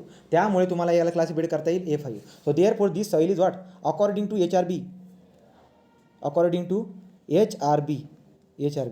ही माती कोणती आहे A5 ब्रॅकेटमध्ये 5. तर तुम्ही म्हणाल A5 ची बात ठीक होती. A5 बरोबर आहे. ब्रॅकेटमध्ये 5 काय लिहिले 5 म्हणजे ब्रॅकेटमध्ये जे लिहितोय ना ते आहे आपलं ग्रुप इंडेक्स. राईट. त्याची ग्रुप इंडेक्स 5 असल्या कारणाने ती माती कोणत्या प्रकारची येऊन गेली A5. तो A5 ब्रॅकेटमध्ये 5 अशा पद्धतीने लिहून टाकेल. चला सॉईलची कंडिशनबद्दल मेन्शन करा. सॉईल कंडिशन कोणती असेल. तो सॉईल कंडिशन इज व्हॉट कोणती आहे सॉईल कंडिशन सांगा रे. टेबल लिहून दिला चालू. Poor. Right. So soil condition is poor. झाले 2 मार्क. तर अशा पण तुम्हाला विचार हे झालं. आता हे सॉईलचं क्लासिफिकेशन. सो पहिले मी शिकवलं तुम्हाला प्रॉपर्टी सांगून दिली क्लासिफिकेशन. आता पुढे जाऊ आपण. आपल्याला करायचं आहे सॉईलच्या टेस्ट. सो सॉईल टेस्ट इथपर्यंत क्लिअर आहे का. इथपर्यंत डाऊट आहे का कोणाला रे. इथपर्यंत क्लिअर आहे का. पटकन सांगा पुढे जाऊ द्या. राईट. सो आता पुढे जाऊ. पुढे आपल्याला घ्यायचं आहे नेक्स्ट इज व्हॉट. तो पुढचा सॉईल टेस्ट. आता आपल्याला सॉईलवरती टेस्ट करायचे. मग सॉईलवरती टेस्ट करण्यासाठी आपल्याकडे काय टेस्ट कशासाठी करतो आपण. आपल्या सॉईलच्या डिझायरेबल प्रॉपर्टी चेक करण्यासाठी. स्ट्रेंथ म्हणजे काय तुम्हाला माहिती आहे. स्ट्रेंथ आणि हार्डनेस. चला स्ट्रेंथ आणि हार्डनेसमधला फरक सांगा रे. स्ट्रेंथ आणि हार्डनेसमधला फरक सांगा रे. पटापट जाऊ दे पुढे. स्ट्रेंथ कोणाला म्हणतो. सॉईलची स्ट्रेंथ आहे म्हणजे काय. सॉईलची स्ट्रेंथ आहे म्हणजे काय भाग्येश्वरी. ग्रॅज्युअल लोडिंगला सस्टेन करायचं. ग्रॅज्युअल लोडिंगला रिजिस्ट करायचं. ज्याची ताकद ग्रॅज्युअल लोडिंगला सहन करायची आहे त्याला म्हणतो आपण त्याची स्ट्रेंथ आहे. तो strength is what resistance against gradual loading. हा जी काही इंटरव्ह्यू होती, या इंटरव्ह्यूमध्ये सरसकट कित्येक पोरांना हा प्रकार विचारला होता. हार्डनेस आणि स्ट्रेंथचा तुम्ही काय सांगा, फरक सांगा. तो हार्डनेस आणि स्ट्रेंथचा फरक लक्षात ठेवा. स्ट्रेंथ म्हणजे काय, रेजिस्टन्स अगेन्स्ट ग्रॅज्युअल लोडिंग, आणि हार्डनेस म्हणजे काय, resist against wear and tear, right ना. विअर आणि टिअरच्या अगेन्स्ट जे काही रेजिस्टन्स असणार त्याला आपण हार्डनेस म्हणतो. नखाने असं हे करायला जातो तर ते क्रॅचेस वगैरे तसलं काही पडत नाही, हार्ड सरफेस आहे, बरोबर, माहिती आहे तुम्हाला. आता सॉईलची टेस्ट करणं म्हणजे तिच्या प्रॉपर्ट्या काढणं. आता सॉईलचे टेस्ट करून प्रॉपर्ट्या कोणकोणत्या काढायच्या करा, त्याच्या प्रॉपर्टी वेगवेगळ्या असू शकतात. तुम्ही त्याची कोएजनची प्रॉपर्टी काढा, शेअर स्ट्रेंथची प्रॉपर्टी काढा, राईट की नाही. तुम्हाला सांगितलं त्याच्या आतमध्ये असणारं कोएजन किती असतं, त्यावर डिस्कशन झालं. कोएजन काढा, शेअर स्ट्रेंथ काढा, राईट. तुम्हाला अजून वेगवेगळ्या प्रकारच्या वेगवेगळ्या प्रकारच्या मातीचे प्रॉपर्टी दिसायला भेटतील, बरोबर की नाही. तर त्यांच्या आपल्या काय करायच्या असतात, शेअर स्ट्रेंथ काढू. शेअर स्ट्रेंथ काढण्यासाठी तुमच्याकडे टेस्ट असतात. तो आपण एक काम करूया, पहिली टेस्ट घेऊ, शेअर टेस्ट. आता मातीवरती आपल्याला काय करायचं बरं का, मातीवरती शेअर टेस्ट. आता शेअर टेस्ट करण्यासाठी आपल्याला शिकावं काय लागणार, सॉईल मेकॅनिक्सकडे जावं लागणार. मग सॉईल मेकॅनिक्सचा तो काही पुढचा जो चॅप्टर येईल आपला त्या थोड्या दिवसात, त्याच्यामध्ये आपण ते बघणारच आहोत. पण त्या ठीक आहे, तो बघणारच आहोत. सॉईल टेस्ट स्ट्रेंथमध्ये आपण काय करूया, त्यांची नावं लिहून घेऊ. शेअर टेस्ट जी काय आहेत ना, शेअर टेस्ट कोणकोणत्या आहेत त्यांची नावं आपण लिहून घेऊ. इथून पण तो क्वेश्चन विचारू शकतो. मग कोणकोणते असतात बरं का, त्यांची नावं आपण जर लिहून घेतली तेवढं सफिशियंट असणार. तर सॉईलची जर का मला शेअर स्ट्रेंथ काढायची असेल तर माझ्याकडे कोणकोणत्या टेस्ट असतात, तो तेरबरोबर शेअर टेस्ट. पहिली टेस्ट असते आपल्याकडे डायरेक्ट शेअर टेस्ट. सो पहिली टेस्ट कोणती असते आपल्याकडे, डायरेक्ट शेअर टेस्ट असते. 2 नंबर असते ट्राय ॲक्झियल शेअर टेस्ट. तिसरी असते व्हेन शेअर टेस्ट, जी फील्डमध्ये पण किंवा आपण लॅबोरेटरीमध्ये पण करू शकतो, व्हेन शेअर टेस्ट. आणि चौथा जो असतो आपल्याकडं, आपला अनकन्फाईन कम्प्रेसिव्ह स्ट्रेंथ. ठीक आहे. सो 1, 2, 3 आणि चौथी काय सांगितली, अनकन्फाईन, इथे लिहितो वरती, अनकन्फाईन कम्प्रेसिव्ह स्ट्रेंथ टेस्ट. अशी 4 प्रकारचे टेस्ट आपल्याकडे आहेत for calculation of what, share strength. तर शेअर स्ट्रेंथ कॅल्क्युलेट करण्यासाठी आपल्याकडे या 4 प्रकारच्या काय असतात, टेस्ट असतात. त्यांच्या डीपमध्ये आपण पुढे शिकणार आहोत. आपण बरोबर तिकडच्या ठिकाणी जाऊन बघूया. ठीक आहे, तो झालं. पुढचं काय बरं का, आता हे झालं सॉईलचे टेस्ट. आता आपल्याला महत्त्वाच्या 2 टेस्ट याच्या मातीमध्ये बघायचे असतात. कोणती, एक असते CBR टेस्ट आणि एक असते plate loading test. So CBR test आणि प्लेट लोडिंग टेस्ट हे आपल्या हायवेमध्ये इम्पॉर्टंट आहेत, त्यामुळे त्याच्यात दोन बद्दल आपण डिस्कशन करून टाकू. मग आता आपण उचलूया CBR test. So shear test सांगून दिली. आता हे दुसरा टाका, नाही तर हां ठीक आहे, दुसरा आकडा टाकून द्या, CBR टेस्ट. आता CBR टेस्ट कशासाठी असते, CBR टेस्ट स्ट्रेंथ काढण्यासाठी आहे. ठीक आहे, तुम्ही मला कोणती स्ट्रेंथ आहे, ही जनरल स्ट्रेंथ आहे. आता कोणती जनरल स्ट्रेंथ आहे, सगळं झाल्यानंतर तुम्हाला आपोआप कळून जाईल मी कोणत्या स्ट्रेंथबद्दल बोलतोय, कारण की याच्याबद्दल एक शेवटी नोट आहे. आता लक्षात घ्या, CBR, तो CBR टेस्ट काय बरं का, याचा लॉंग फॉर्म जर बघायला गेलात, कॅलिफोर्निया बेरिंग रेशो टेस्ट. ठीक आहे, तो ब्रॅकेटमध्ये लिहून टाका, कॅलिफोर्निया बेरिंग रेशो टेस्ट. ठीक आहे. आता काय असतं बरं का, ही जी काही आहे ही सगळी बेस आहे ऑब्झर्वेशनवरती. तुम्हाला माहिती आहे, ऑब्झर्वेशन करून जो फॉर्म्युला आपण बनवतो त्याला काय म्हणतो रे आपण, त्याला काय म्हणतो, त्या फॉर्म्युला आपण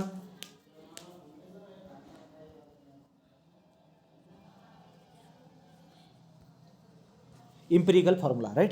CBR टेस्ट ही इम्पिरिकल टेस्ट आहे, fully based on the observation. तर जे काही कॅलिफोर्नियाचे जे काही लोक आहेत, कॅलिफोर्नियाचं जे काही आहे बघा, पण सगळ्यात महत्त्वाची बात, CBR California bearing ratio test जी काही आहे ही कोणी डेव्हलप केली आहे, ही डेव्हलप केलेली आहे कॅलिफोर्निया स्टेट हायवे डिपार्टमेंटवाल्यांनी. तर कॅलिफोर्निया स्टेट हायवे डिपार्टमेंटवाल्यांनी ही मेथड डेव्हलप केलेली आहे. तो पहिला पॉईंट तर तुमचा तो होऊन जाईल की this method is developed by California state highway department. Okay, एका वाक्यामध्ये लिहून फेकून द्या, कॅलिफोर्निया स्टेट हायवे डिपार्टमेंटवाल्यांनी डेव्हलप केली. दुसरी बात, ही जी काही आहे ही इम्पिरिकल टेस्ट आहे, बेस ऑन फुल्ली ऑब्झर्वेशन. तो ऑब्झर्वेशनच्या याच्यानुसार काढले लोकांनी. सो इम्पिरिकल टेस्ट आहे आणि हिला आपण वापरतो कशासाठी बरं का, मटेरियलच्या प्रॉपर्टीला कॅल्क्युलेट करण्यासाठी. ठीक आहे. सो सॉईलची स्टॅबिलिटी म्हणा, स्ट्रेंथ म्हणा, सॉईलची स्टॅबिलिटी आणि स्ट्रेंथ किंवा सॉईलच्या प्रॉपर्ट्या काढण्यासाठी. आता कोणत्या प्रॉपर्ट्या बघू. ठीक आहे, तो this is what it is a empirical test which is use to determine the material property of the material property. ठीक आहे, बघा बरं का, मटेरियल मी काय बोलतोय, मटेरियल प्रॉपर्टी एका वाक्यामध्ये लिहून मोकळू. इट इज इम्पिरिकल टेस्ट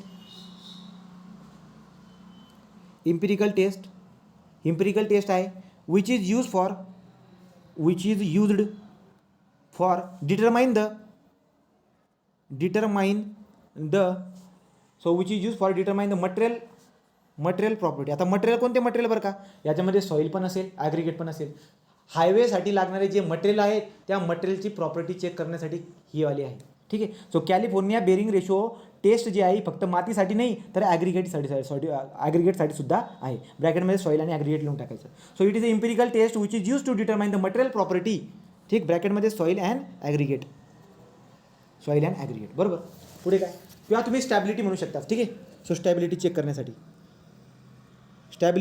करण्यासाठी या टेस्टला आपण वापरत असतो. परीक्षा MPSCमध्ये विचारला आहे क्वेश्चन. ठीक आहे. पुढे बघा बरं का, आता काय स्टॅबिलिटी शब्द पक्का डोक्यात घाला. हां, पुढे जाऊ. पुढचं काय बरं का, आता लक्षामध्ये येते माझ्या स्टॅबिलिटी म्हणल्यावरती काय स्ट्रेंथ कशी असायला पाहिजे, स्टेबल असायला पाहिजे. गड्या स्ट्रेंथ कशी असायला पाहिजे. पुढच्या वाक्य अजून लिहून टाकू. याच्या पुढे एक इम्पॉर्टंट पॉईंट आहे, लिहून घ्या. मराठीत अर्थ सांगतो मग. This method is use for evaluating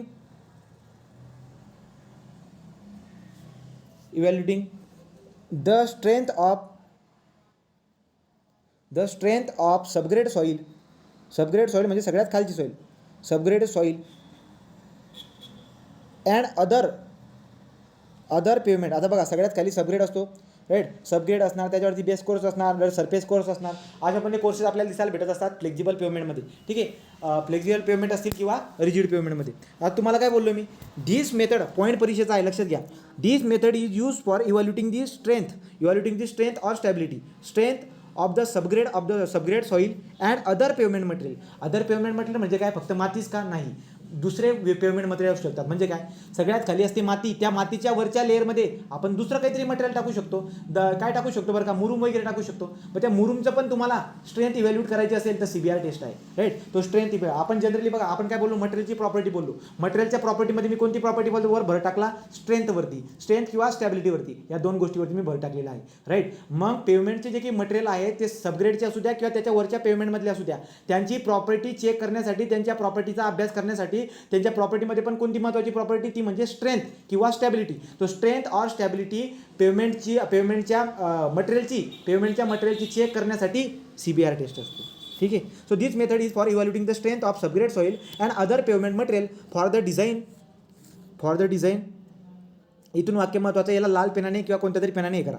for the design and construction of flexible pavement. काय मिनिंग होतोय, फ्लेक्झिबल पेवमेंट म्हणजे काय माहिती आहे सगळ्यांना. डांबरी रस्ता जनरली आपण आता बघू, डांबरी रस्ता ज्याची फ्लेक्झरल स्ट्रेंथ कमी आहे, ज्याची कमी आहे तो झाला फ्लेक्झिबल पेवमेंट. डांबरी रस्ता जो आहे तो फ्लेक्झिबल पेवमेंट आहे. आता फ्लेक्झिबल पेवमेंट म्हणजे काय, लेअर असतात. खालचा लेअर, त्याच्यावरती दुसरा कोणता तरी लेअर, तिसरा लेअरलाच लोक पेवमेंट म्हणतात. ठीक आहे. पुढे काय म्हणतो आता लक्षात घ्या. तर मी काय म्हणतो तुम्हाला की फ्लेक्झिबल पेवमेंटसाठी आपण कॅलिफोर्निया बेरिंग रेशो टेस्ट वापरतो. म्हणजे काय, फ्लेक्झिबल पेवमेंट डांबरी रस्ता, मला डांबरी रस्ता बांधायचा आहे. मी गेलो त्या साईटवरची माती उचलली, मातीची CBR टेस्ट करायला गेलो, स्ट्रेंथ समजून घेतली. त्याच्या वरचा जो काही, त्या मातीच्या वरच्या लेअरवरती जो काही मटेरियल येत असेल त्याला नेली, CBR टेस्ट केली, त्याची स्ट्रेंथ समजून घेतली. त्याच्या वरच्या लेअरवरती जो कोणी असेल लॅबमध्ये नेली, CBR टेस्ट केली, त्याची स्ट्रेंथ समजून घेतली. अशा पद्धतीने आपण करणार. तर फ्लेक्झिबल, लक्षात घ्या, design and construction of flexible pavement म्हणजे CBR टेस्ट ही फक्त आणि फक्त फ्लेक्झिबल पेवमेंटसाठीच असते. पण याच्या पुढची जी टेस्ट आहे प्लेट लोडिंग टेस्ट, ती प्लेट लोडिंग टेस्ट फ्लेक्झिबलसाठी पण आणि रिजिडसाठी पण असतो. याच्यावरती क्वेश्चन खूपदा विचारला गेला आहे, लक्षात ठेवायचं. CBR टेस्ट ही आपण फक्त फ्लेक्झिबल पेवमेंटसाठीच वापरतो. ठीक आहे. फ्लेक्झिबल पेवमेंटमध्ये वापरले जाणारे जे काही मटेरियल आहेत त्यांची स्ट्रेंथ इव्हॅल्यूट करण्यासाठी आपण CBR मेथड वापरत असतो. CBR मेथडला कोणी डेव्हलप केली आहे, कॅलिफोर्निया स्टेट हायवे डिपार्टमेंटवाल्यांनी केलेली आहे. CBR टेस्ट ही काय आहे, एक इम्पिरिकल टेस्ट आहे. CBR टेस्ट इम्पिरिकल टेस्ट आहे, त्यामुळे मटेरियलची प्रॉपर्टी तर भेटेल पण एवढी ॲक्युरेट भेटणार नाही. मटेरियलच्या प्रॉपर्टीमध्ये पण कोणती प्रॉपर्टी बघताय तुम्ही, स्ट्रेंथ किंवा त्याला आपण म्हणतो स्टॅबिलिटी, राईट. एवढी बात कन्फर्म आहे. पुढे जाऊ. आता पुढचा पॉईंट काय, इथे जर बघायला गेलात तर पुढचा पॉईंट आहे आता मी जी CBRच्या व्हॅल्यू काढतोय ना, त्या CBRच्या व्हॅल्यूवर मी काय केलं, सगळ्यात खालची माती, फ्लेक्झिबल पेवमेंट मला तयार करायचं आहे. इथं गेलो साईडवरती, ही माती उचलून आणली, राईट. ही माती उचलून आणली, CBRची टेस्ट केली, CBRची टेस्ट करून मला काहीतरी पर्सेंटेज CBR भेटून गेला. ती पर्सेंटेज CBRच्या व्हॅल्यूवरून याचा वरचा जो लेअर असेल ना, याच्या वरचा लेअर हा सबग्रेड झाला, याच्या वरचा एक लेअर असेल राईट, बेस कोर्स वगैरे, तर तो जो काही लेअर आहे याच्यावरचा हा लेअर, याची थिकनेस किती द्यावी, लक्षात आलं का, याची थिकनेस किती द्यावी हे पण तुम्हाला कळून जाईल. तर मी काय बोलतोय, फ्लेक्झिबल पेमेंटमधले डिझाईन अँड कन्स्ट्रक्शनसाठी तुम्ही CPR टेस्टला वापरतातच, पण तुम्ही आता कन्स्ट्रक्शनसाठी कसं वापरतात. तुम्हाला एक बात माहिती आहे, पेमेंटच्या मटेरियलची स्ट्रेंथ तुम्ही काढून टाकली, पण सोबत तुम्हाला एक गोष्टीची अजून जानकारी भेटून जाते. काय, जर का या खालच्या लेअरच्या मातीला उचलून मी CPR टेस्ट जर का केली असेल ना, तर याच्यावरती असणारा जो कोणता लेअर येईल त्याची थिकनेस किती द्यायची हे सुद्धा CBRच्या व्हॅल्यूवरून कळून जातं. जर या खालच्या लेअरची CBR पर्सेंटेज जर का मला माहीत असेल, तर त्याच्यावरती येणारा जो लेअर असेल, त्याच्यावरती येणारी जी पेमेंट असेल, त्या पेमेंटची थिकनेस किती असेल याची सुद्धा जानकारी आपल्याला भेटून जात असते. कशावरून, CBRच्या व्हॅल्यूवरून. तो एक पॉईंट जो काय तो लिहून घ्या इथं, एक पॉईंट लिहून घ्या. काय बरं का, the CBR test result, the CBR test results have been correlated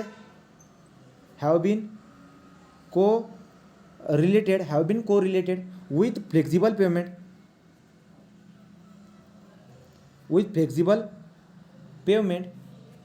thickness requirement for highway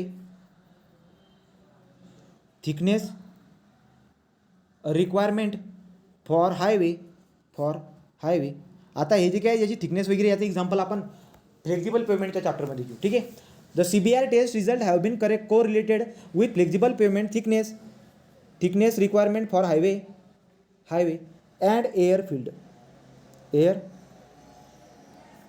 लक्षात आलं का, रोडच्या कन्स्ट्रक्शनमध्ये असणारी जी खालची माती आहे, त्या खालची मातीची CBR व्हॅल्यू तुम्ही काढून टाका, त्याच्या वरचा जो लेअर किंवा पेमेंट येईल ना, त्या वरच्या लेअरची किंवा पेमेंटची थिकनेस किती द्यावी याचा अंदाज तुम्हाला CBRच्या व्हॅल्यूवरून लागून जात असतो. किंवा तुम्ही डोक्यामध्ये करून घ्या, पेमेंट डिझाईन जेव्हा येईल आपली, त्या पेमेंट डिझाईनमध्ये फ्लेक्झिबल पेमेंटमध्ये आपण शिकणार आहोत असते. ठीक आहे, हा पॉईंट क्लिअर झाला तुम्हाला. पुढचं काय बरं का, पुढचं महत्त्वाचा पॉईंट आहे की CBR टेस्ट ही इम्पिरिकल आहे, fully based on the observation आहे. त्यामुळे जो रिझल्ट येईल, त्यामुळे मटेरियलच्या ज्या काही प्रॉपर्टी भेटतील, तुम्हाला फंडामेंटल प्रॉपर्टीबद्दल खास माहिती भेटणार नाही.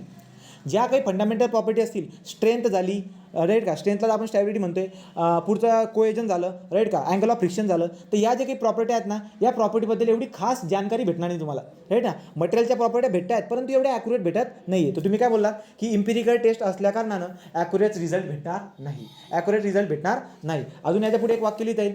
काय बरं का, याच्या पुढे वाक्य काय लिहिता येईल तुम्हाला, तर याच्या पुढे वाक्य लिहिता येईल तुम्हाला की जे काही कोहेजन वगैरे आहे, कोहेजन झालं, अँगल ऑफ फ्रिक्शन, याची एवढी परफेक्ट व्हॅल्यू तुम्हाला भेटणार नाही. तर कोहेजनची आणि अँगल ऑफ फ्रिक्शनची तुम्हाला परफेक्ट व्हॅल्यू भेटणार नाही. स्ट्रेंथबद्दल एक जनरल आयडिया लागून जाईल, पण तुम्हाला कोहेजनची आणि अँगल ऑफ फ्रिक्शनची परफेक्ट व्हॅल्यू भेटणार नाही. का, कारण की ऑब्झर्वेशन बेसवरती आहे, ही एक इम्पेरिकल टेस्ट आहे. ठीक आहे, इथपर्यंतची बात तुम्हाला कव्हर झाली असेल. हा थेओरिटिकल भाग झाला. आता आपल्याला काय करायचं बरं का, आता आपल्याला टेस्ट करायची. तो ठीक आहे, टेस्ट करून टाकू.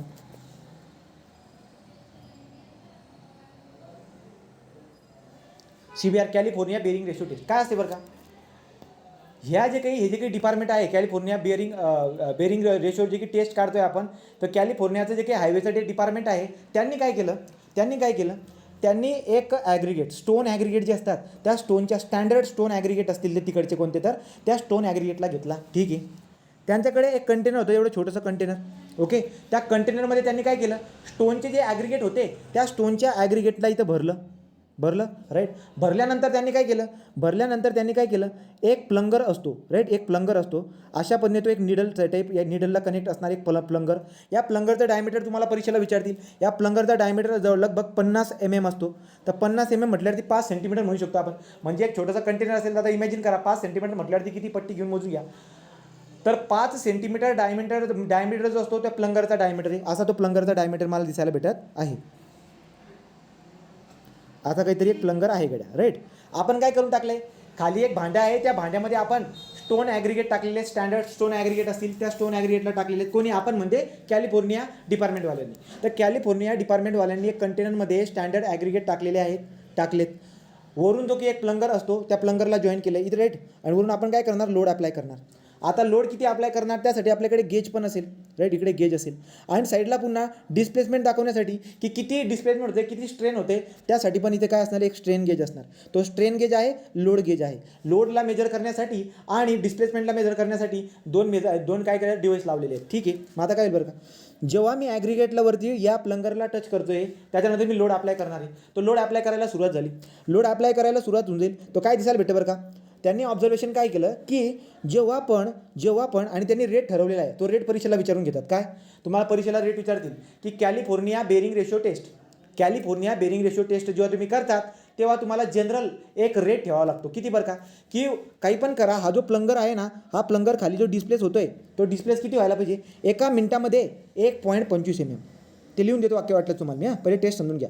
1.25 mm per minute, 1.25 mm per minute म्हणजे एका मिनिटामध्ये हा प्लंगर खाली किती जायला पाहिजे, 1.25 mm एवढाच जायला पाहिजे. एवढं काळजी घ्या, नाहीतर आपल्याकडे सडनली लोड पण आहे, मग सडनली जर का टाकला तर एका दणक्यामध्ये पार खाली चालला जाईल. तसलं काही करायचं नाही. You have to be applied gradual loading. तुम्हाला ग्रॅज्युअल लोडिंग द्यायची. कशा पद्धतीची, एका मिनिटामध्ये 1.25 mm एवढं डिस्प्लेसमेंट होईल, एवढा लोड तुम्ही त्या प्लंगरवरती द्या. ठीक आहे, मग या प्लंगरवरती वरून लोड दिला जातोय, त्याचं डिस्प्लेसमेंट खाली होणार आहे एका मिनिटामध्ये 1.25 mm. ठीक आहे, एका मिनिटामध्ये 1.25 mm एवढं डिस्प्लेसमेंट होणार आहे या प्लंगरचा डायमीटर आहे 50 mm. एवढी बात आपल्याला कळून गेली. आणि त्या प्लंगरच्या वरती जेवढे काही अरेंजमेंट असेल तिथं आपण लोडला मेजर करण्यासाठी आणि स्ट्रेनला किंवा डिस्प्लेसमेंटला मेजर करण्यासाठी आपण काय करून टाकले तिथं, ते आपण गेजेस लावलेले आहेत. ठीक आहे, पुढे काय होईल, मग यांनी ऑब्झर्वेशन काय केलं, तर जे काही कॅलिफोर्नियावाले आहेत त्यांनी ऑब्झर्वेशन काय केलं की 2.5 जे ना 2.5 mmचं जे काही डिस्प्लेसमेंट झाला आता बघा, 1.25 mmचं पहिल्या मिनिटामध्ये 1.25 mmचं डिस्प्लेसमेंट झालं,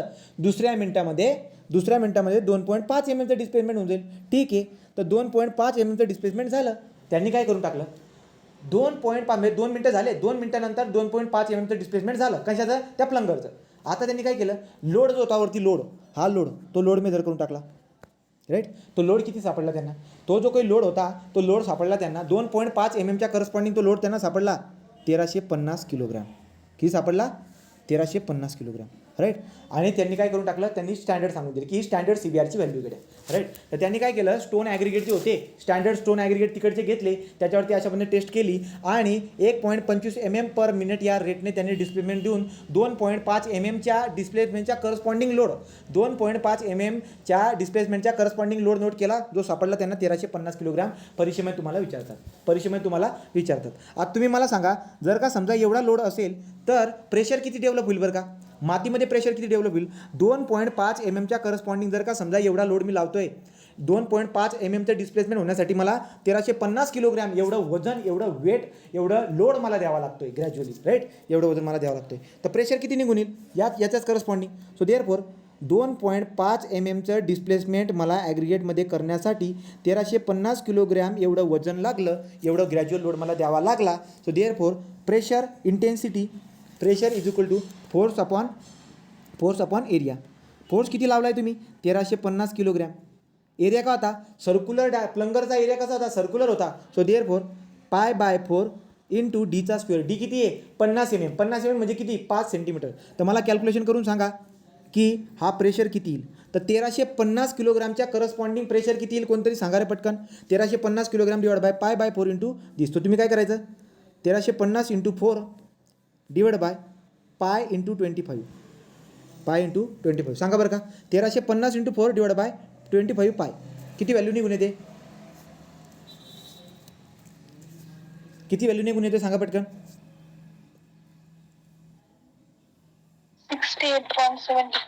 68.75. याचा अर्थ सरासरी 70. सरासरी किती, 70. तो परीक्षेमध्ये तुम्हाला विचारतील प्रेशर इंटेन्सिटी किती असेल, तो 70 किलोग्राम पर सेंटीमीटरचा स्क्वेअर.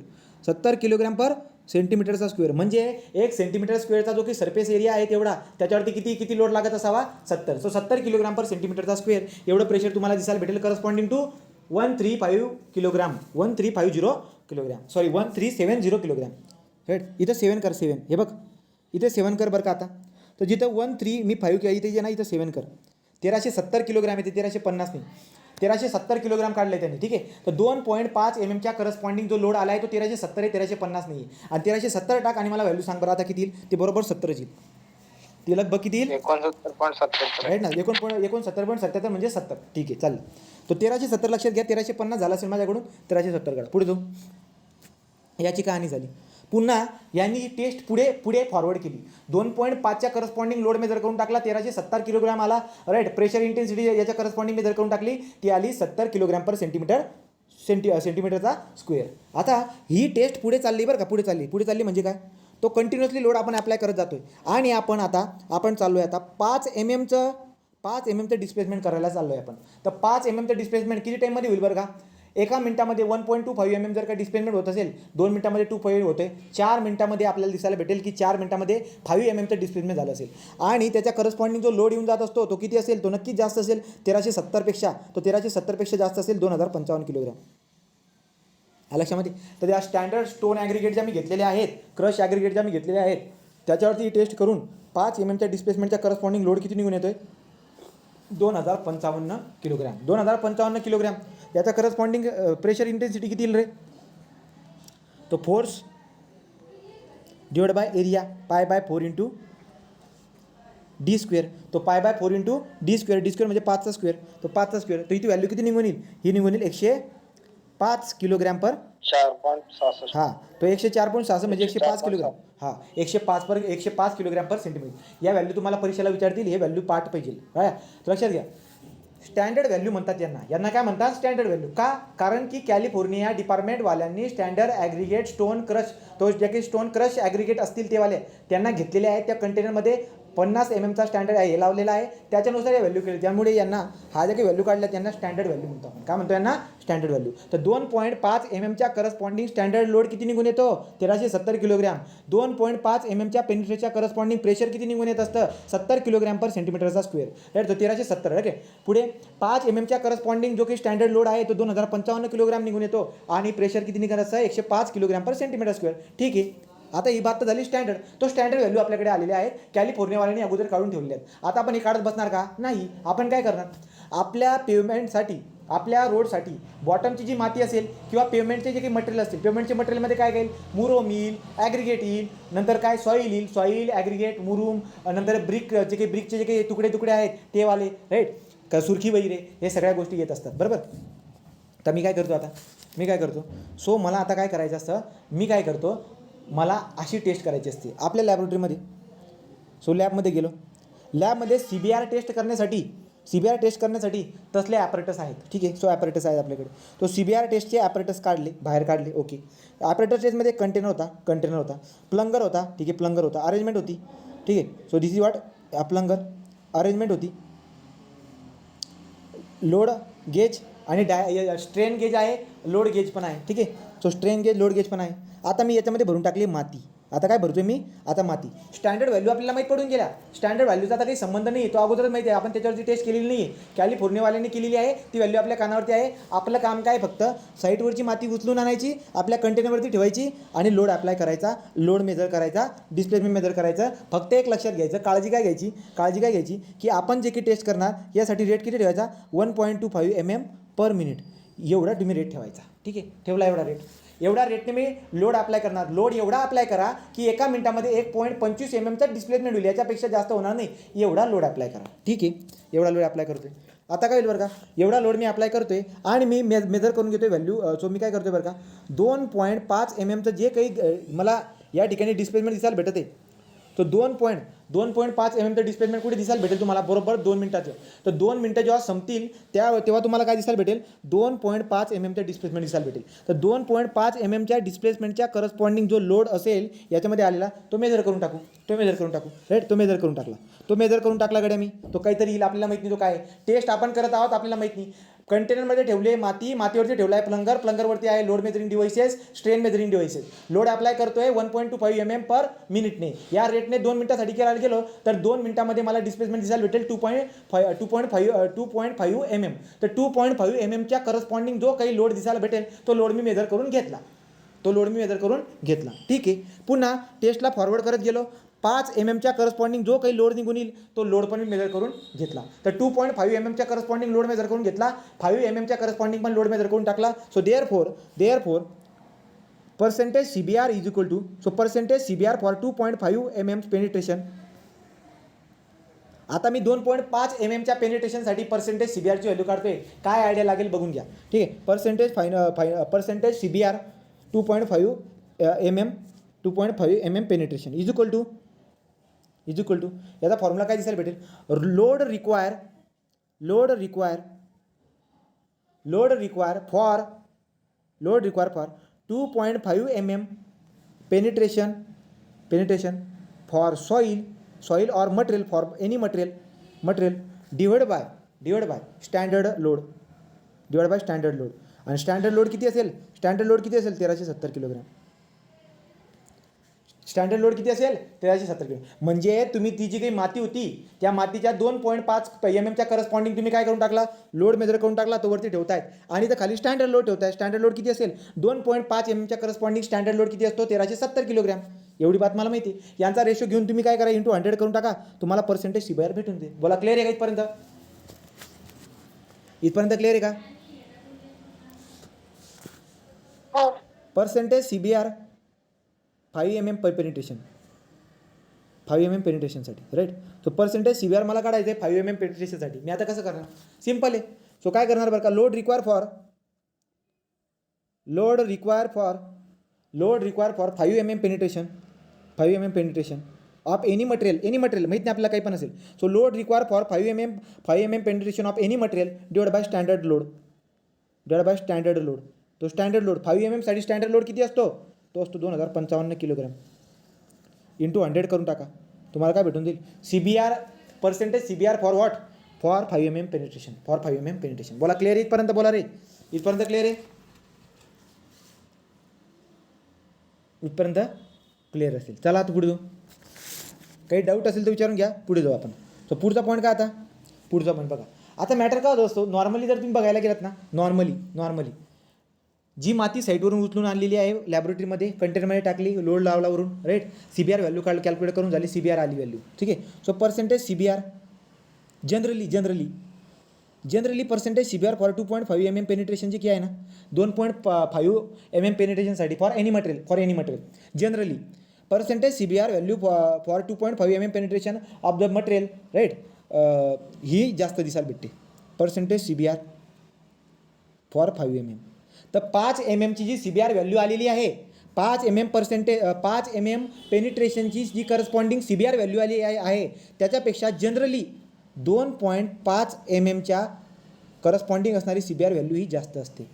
2.5 mmच्या पेनिट्रेशनच्या करस्पॉन्डिंग CBR व्हॅल्यू ही जनरली जास्त असते दॅन 5 mmच्या CBR व्हॅल्यूपेक्षा. जनरली म्हणतो मी, म्हणजे असं नेहमी घडेल का, नेहमी असं घडणार नाही. कधी 5 mm पेनिट्रेशनच्या करस्पॉन्डिंग असणारी CBR व्हॅल्यू पण जास्त असते. परंतु जर का समजा प्रॅक्टिकल झाल्यानंतर माझ्या लक्षामध्ये आलं काय, की जनरली काय असायला पाहिजे होती 2.5 mmच्या करस्पॉन्डिंग CBR व्हॅल्यू जनरली जास्त असायला पाहिजे. पण प्रॅक्टिकल मी पूर्ण केलं आणि CBR व्हॅल्यू जी आली ना 5 mmच्या करस्पॉन्डिंग असणारी CBR व्हॅल्यू जास्त आली. मला डाऊट गेला. कसा डाऊट गेला, की यार जनरली 2.5 mmच्या करस्पॉन्डिंग CBR व्हॅल्यू जास्त असते, पण मी टेस्ट पूर्ण केली 5 mmची CBR व्हॅल्यू जास्त येते.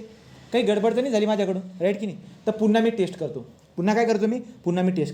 आणि पुन्हा टेस्ट केल्यानंतर अजून मला कळालं काय बरं का, पुन्हा टेस्ट केल्यानंतर मला कळालं की नाही यार खरंच माझ्याकडून चूक झाली होती. 5 mmच्या करस्पॉन्डिंग व्हॅल्यू CBR व्हॅल्यू जास्त नव्हती, 2.5च्या करस्पॉन्डिंग व्हॅल्यू जास्त होती. याचा अर्थ आपली पहिली गडबड झाली असेल, आता बरोबर आलं. परंतु मॅटर काय होतं बघा, मी पहिल्यांदा प्रॅक्टिकल केल्यानंतर 2.5च्या करस्पॉन्डिंग असणारी CBR व्हॅल्यू कमी आली आणि 5 mmच्या करस्पॉन्डिंग असणारी CBR व्हॅल्यू जास्त आली. मला डाऊट गेला. मी पुन्हा टेस्ट केल्यानंतर मला कळालं की पुन्हा 5 mmच्या करस्पॉन्डिंग असणारी CBR व्हॅल्यू जास्त येते. याचा अर्थ काय आहे, याचा अर्थ असा आहे की 5 mmच्या करस्पॉन्डिंग CBR व्हॅल्यूच जास्त आहे. तीच व्हॅल्यू आपली आहे दुसरं. म्हणजे तुम्हाला काय करावं लागत असते, याच्यामधून आणि याच्यामधून जी व्हॅल्यू मोठी असते ती घ्यावी लागत असते. तो CBR व्हॅल्यू कोणती असेल बरं का त्या मातीची, ती जी माती मी प्रॅक्टिकल करण्यासाठी आणलेली आहे तिची CBR व्हॅल्यू कोणती असेल 2.5 mmच्या करस्पॉन्डिंग असणारे CBR व्हॅल्यू 5 च्या करस्पॉन्डिंग असणारी CBR व्हॅल्यू या दोघांपैकी जी व्हॅल्यू मोठी असेल ती आपलं आन्सर असेल. जनरली 2.5 च्या करस्पॉन्डिंग व्हॅल्यू मोठी असते म्हणून ती आपली CBR व्हॅल्यू होऊन जाते. पण कधी कधी 5 च्या करस्पॉन्डिंग व्हॅल्यू पण मोठी असते. त्यासाठी आपल्याला पुन्हा प्रॅक्टिकल करून बघावं लागत असतं आणि प्रॅक्टिकल केल्यानंतर पुन्हा असं कळालं की 5 चंच मोठं असणार तर तीच आपली CBR व्हॅल्यू होऊन जाईल. 5 च्या करस्पॉन्डिंगच आपली CBR व्हॅल्यू असेल. मग आलं लक्षामध्ये? मी जे काही बोललो ते कळालं का रिपीट करू सांगा पटकन. हे पॉईंट रिपीट करू का रे? कळालं का? क्लिअर आहे काय पॉईंट? समजलं. राईट. अशा पद्धतीने टेस्ट करावी लागत असते. सो देअर फोर वाली तर तुम्हाला जेवढं काही समजलेलं तुमच्या भाषेमध्ये तुम्ही लिहून टाकलं. राईट. तुमच्या भाषेमध्ये तुम्ही लिहून टाकलं. आता पुढची बात बघा. पुढची बात लिहून देऊ का नाही ते तुम्हाला सांगू. जर लिहायचं असेल तर सांगा चला बरं का लिहून दे बाबा एखाद्या वाक्यामध्ये. नाही तुम्ही मराठीमध्ये लिहून टाकलं तरी चालेल. आता ही टेस्ट करण्यासाठी मी काय करतो 3 सॅम्पल वापर करतो. किती 3? म्हणजे मी काय करतो 3 व्हॅल्यू काढणार CBRच्या. पहिले माती टाकणार त्याची व्हॅल्यू काढून टाकणार. पुन्हा थोडी माती उचलणार पुन्हा प्रॅक्टिकल करणार अजून दुसरी व्हॅल्यू काढून घेणार. पुन्हा थोडी माती उचलणार कंटेनरमध्ये टाकणार पुन्हा CBRची व्हॅल्यू काढून घेणार. मी किती व्हॅल्यू काढतो? जवळजवळ मी ॲव्हरेज CBRचे जे की ना 3 स्पेसिमन घेतो. तर 3 स्पेसिमन घेतो मी. 3 स्पेसिमन म्हणजे मला 2.5च्या करस्पॉन्डिंग जर का CBRची व्हॅल्यू पाहिजे असेल ना तर मला किती व्हॅल्यू भेटतील? 3. का? पहिल्यांदा घेतो मी 2.5 च्या पेनिट्रेशनसाठी एक व्हॅल्यू भेटली, दुसरी व्हॅल्यू भेटली, तिसरी व्हॅल्यू भेटली. अशा 3 व्हॅल्यू काढणार त्यांचा ॲव्हरेज घेणार मी. राईट. 5च्या केसमध्ये पण तसंच. तो 5च्या केसमध्ये काय बरं का पहिले सुरुवातीला खाली कंटेनर आहे माती उचलून आणलेली कंटेनरमध्ये भरली प्लंगर लावला लोड लावला व्हॅल्यू भेटली 2.5च्या करस्पॉन्डिंग CBR व्हॅल्यू. खाली करा कंटेनरला किंवा पुन्हा 5चं पण काढून घ्या. 5ची पण काढून टाकली 5ची पण CBR व्हॅल्यू. कंटेनरला खाली करा पुन्हा माती उचला भरा 2.5च्या करस्पॉन्डिंग व्हॅल्यू काढा 5च्या करस्पॉन्डिंग पण व्हॅल्यू काढा. पुन्हा खाली करा भरा 2.5च्या करस्पॉन्डिंग काढा 5च्या करस्पॉन्डिंग. 3 सॅम्पल झाले 3 स्पेसिमन झाले. तर 2.5च्या करस्पॉन्डिंग असणाऱ्या ज्या 3 व्हॅल्यू आहेत त्यांचा ॲव्हरेज काढून टाका. ती असेल 2.5 च्या करस्पॉन्डिंग CBR व्हॅल्यू. 5 चे 3 व्हॅल्यू आले त्यांचे ॲव्हरेज काढून घ्या. ती असणार आपली 5 पेनिट्रेशनच्या करस्पॉन्डिंग CBR व्हॅल्यू. परंतु मॅटर काय होऊन जात असतो यांच्यामध्ये जर का खूप व्हॅरिएशन आलं कशामध्ये 5 ची व्हॅल्यूची जी काही CBR व्हॅल्यू आहे ना ती जेवढी यायला पाहिजे ना तेवढी नाही तर खूप जबरदस्त व्हॅरिएशन दिसायला भेटते. याचा अर्थ काहीतरी गडबड झालेली. ते एक्सपिरियन्स लोकांना कळून जात असतं की यार एवढं ॲव्हरेज घेऊन सुद्धा जी काही व्हॅल्यू आलेली आहे ना ही व्हॅल्यू काही बरोबर वाटत नाही बरं का. ही खूप जास्त व्हेरिएशन दाखवते. जर खूप जास्त व्हेरिएशन दाखवत असेल ना तर मी काय करणार आता 3च सॅम्पल घेतले ना पुन्हा कंटेनरला खाली करायचा. चौथा घ्यायचं त्याची व्हॅल्यू काढून 5वं घ्यायचं त्याची व्हॅल्यू काढून घ्यायची. 6वं घ्यायचं तो 6 स्पेसिमन घ्यायची. किती? 6. आणि 6 स्पेसिमेनचं मग ॲव्हरेज काढायचं. मग तो जो काही असेल मग व्हॅल्यू ॲक्युरेट भेटेल. आलं लक्षामध्ये? तर जर का समजा 2.5 ची CBR व्हॅल्यू काढल्यानंतर जर का व्हेरिएशन खूप जास्त दिसायला भेटत असेल तर अगोदर तुम्ही 3च सॅम्पलचा ॲव्हरेज घेतलं होतं. आता तुम्ही 6 करा आणि त्यांचा ॲव्हरेज घ्या मग जाऊन तुम्हाला ते करेक्शन क्लिअर होताना दिसायला भेटेल. बोला क्लिअर आहे का इथपर्यंत रे?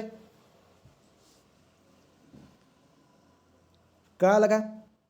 जिथं रिपीट करायचं असेल पद्धतशीर सांगून देत जा तुमचं नुकसान होणार नाही. राईट. ती वाली बात मला कळून गेली. याच्यावरती प्रॉब्लेम पण रेफर करता येईल. हां CBR टेस्ट ही आर्बिटरी स्ट्रेंथ टेस्ट आहे. नोट लिहून घ्या. चला एक नोट लिहा. सो नोट मराठीतच लिहा. CBR टेस्ट ही आर्बिटरी स्ट्रेंथ टेस्ट आहे. आर्बिटरी म्हणजे काय असंच ठीक आहे. आर्बिटरी स्ट्रेंथ टेस्ट आहे. म्हणून देअरफॉर या टेस्टला कोहेजन अँगल ऑफ फ्रिक्शनला शेअरिंग रेजिस्टन्स म्हणतो. Shearing angle of friction cohesion angle of friction अशा प्रॉपर्टी काढण्यासाठी वापरत नाही. आपण अगोदरच बोललो होतो CBRची टेस्ट आपण मटेरियलची प्रॉपर्टी काढण्यासाठी वापरतो. मग कोणत्या मटेरियलच्या प्रॉपर्ट्या?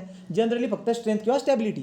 तुम्ही बाकीच्या काढू शकतात का? नाही काढू शकत कारण की ते अप्रोक्सिमेट आहे. सो देअरफॉर आपण म्हणू शकतो की अँगल ऑफ फ्रिक्शन आणि कोहेजन याच्याबद्दल एवढी खास माहिती भेटणार नाही. त्यामुळे CBR टेस्टच्या मदतीने तुम्ही कोहेजन किंवा अँगल ऑफ फ्रिक्शन एवढे ॲक्युरेट काढू शकत नाही. सो काय बोललो मी तुम्हाला कोहेजन आणि अँगल ऑफ फ्रिक्शन तुम्हाला काढता येणार नाही ॲक्युरेट काढता येणार नाही किंवा वापरणार सुद्धा नाही आपण. आता पुढे काय होईल बरं का? पुढचं वाक्य लक्षात घ्या. CBR टेस्ट तुम्ही कशासाठी करतात? सॉईलसाठी किंवा ॲग्रिगेटसाठी. पण एक काळजी करायची काय सॉईल असो किंवा ॲग्रिगेट असो कोणते पण मटेरियल असू द्या पण त्या मटेरियलची जी काही साईज आहे एखाद्या कणाची एखाद्या पार्टिकलची साईज ही 20 पेक्षा जास्त असायला नको. ही 20 च्या खाली पास असणारी असायला पाहिजे. 20 पेक्षा जर का जास्त आली तर CBRची व्हॅल्यू तुम्हाला खूप जास्त चुकीची भेटेल. सो देअरफॉर वाक्य काय लिहायचं आहे? Presence of the coarse grain particle presence of coarse grain particle, presence of coarse grain particle would result in poor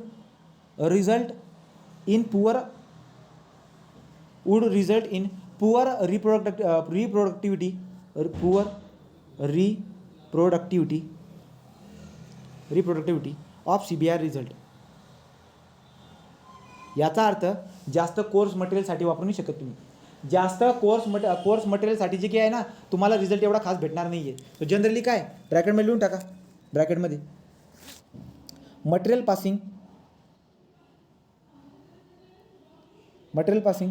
20 mm sieve is only used in this test. तर 20 mm च्या सीयूच्या खाली pass होणारेच particle असायला पाहिजे. Right. Material काही aggregate असू शकते, माती असू शकते, काही पण असू शकते, पण 20 mm च्या खाली पास असणारे असायला पाहिजे. ठीक आहे. एवढी बात आपल्या लक्षामध्ये येऊन जात असते. आता इथे आपल्याला एक करेक्शन करायची जरूरत पडते. आता काय करेक्शन आहे तो पण लक्षात घेऊन घेऊ. तर करेक्शन काय आहे तो CBRचा लास्ट पॉईंट काय दिसायला भेटतो बरं का. मला काय केलेलं आहे, ती जी काही सॉईल आहे ती सॉईल आपण उचलून आणली आणि सॉईल जे ना सॉईलचा समजा ही सॉईल उचलून आणली आपण आपल्या कंटेनरमध्ये ठेवली. मला काय दिसायला भेटते की सॉईलचा वरचा जो काही भाग आहे ना, वरचा भाग हा खूप सॉफ्ट आहे. राईट ना, खूप सॉफ्ट आहे तो. तर त्याची irregularity either top portion of the soil is too soft, खूप सॉफ्ट आहे. आता वरून जेव्हा तुम्ही प्लंगर लावणार ना काय होईल माहिती आहे का, वरची माती सॉफ्ट असल्या कारणानं त्याचं डिस्प्लेसमेंट दिसायला भेटत आहे. तो रिझल्ट जो काही असेल तो रिझल्ट काय भेटेल एक वाक्यामध्ये लिहून टाका. तुम्हाला मी तो ग्राफ काढून देतो. ठीक आहे. तर बघा बरं का, इफ द स्पेसिमन हॅज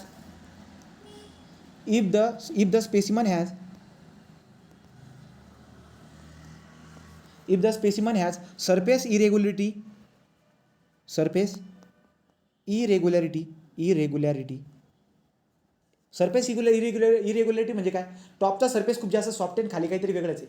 खाली एकदम मजबूत असेल आणि टॉप सरफेस काय खूप सॉफ्ट आहे, त्याला मी सरफेस इरेग्युलरिटी म्हणतोय. Right. Surface irregularity either top portion of soil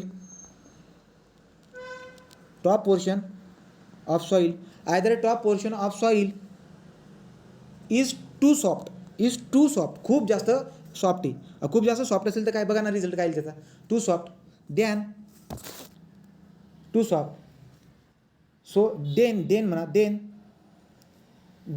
initial portion of the load penetration curve. Initial question आहे बरं का, याला स्टार करा, हा परीक्षेचा क्वेश्चन आहे. Then initial portion of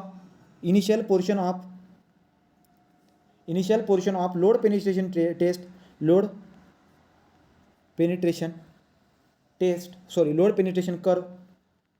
curve is concave upward.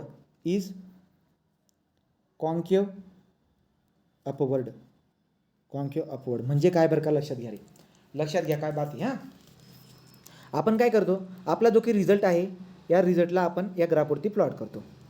Result कोणामधला असतो बरं का, रिझल्ट असतो लोड वर्सेस डिस्प्लेसमेंटचा रिझल्ट असतो. बरोबर. तो लोड वर्सेस डिस्प्लेसमेंटचा रिझल्ट घेतला आणि मला लक्षामध्ये आलं की जी माती आहे तिचा टॉपचा सरफेस टू सॉफ्ट आहे, खूप जास्त नरम आहे. मग काय होईल बरं का, मग सुरुवातीला तुम्हाला दिसायला भेटेल की सुरुवातीला जे ना अशा पद्धतीनं कर होईल आणि नंतर दोन कर असा होऊन जाईल. राईट. मग इनिशियली याचा करो जो आहे ना असा होऊन जाईल. बरं रे, इनिशियली याचा करो कसा होईल, असा होऊन जाईल. सो इनिशियली याचा जर का करो बघायला गेलात असा दिसायला भेटेल. तो इनिशियली करो कसा दिसायला भेटतोय, कॉन्केव अपवर्ड. इनिशियली करो कसा आहे, कॉन्केव अपवर्ड आहे. तो देअरफॉर हा पॉईंट लक्षामध्ये घेऊन घ्यायचा. मग आता हा रिझल्ट बरोबर आहे का, बिलकुल पण बरोबर नाही आहे. हा रिझल्ट तुम्हाला चुकीचा भेटेल. मग मी काय करतो माहिती आहे का, जी काही ही करो माझी बनलेली आहे या करोला बरोबर बघा असा शेप आहे ना त्याचा, बरोबर खाली उतरवणार. राईट. सुरुवातीला जो पिवळा कलर होता त्या पिवळ्या कलरसाठी व्हॅल्यू सांगून देतो. येतो 0, इथं 2.5च्या करस्पॉन्डिंग काहीतरी व्हॅल्यू असेल, इथं होता 5. राईट.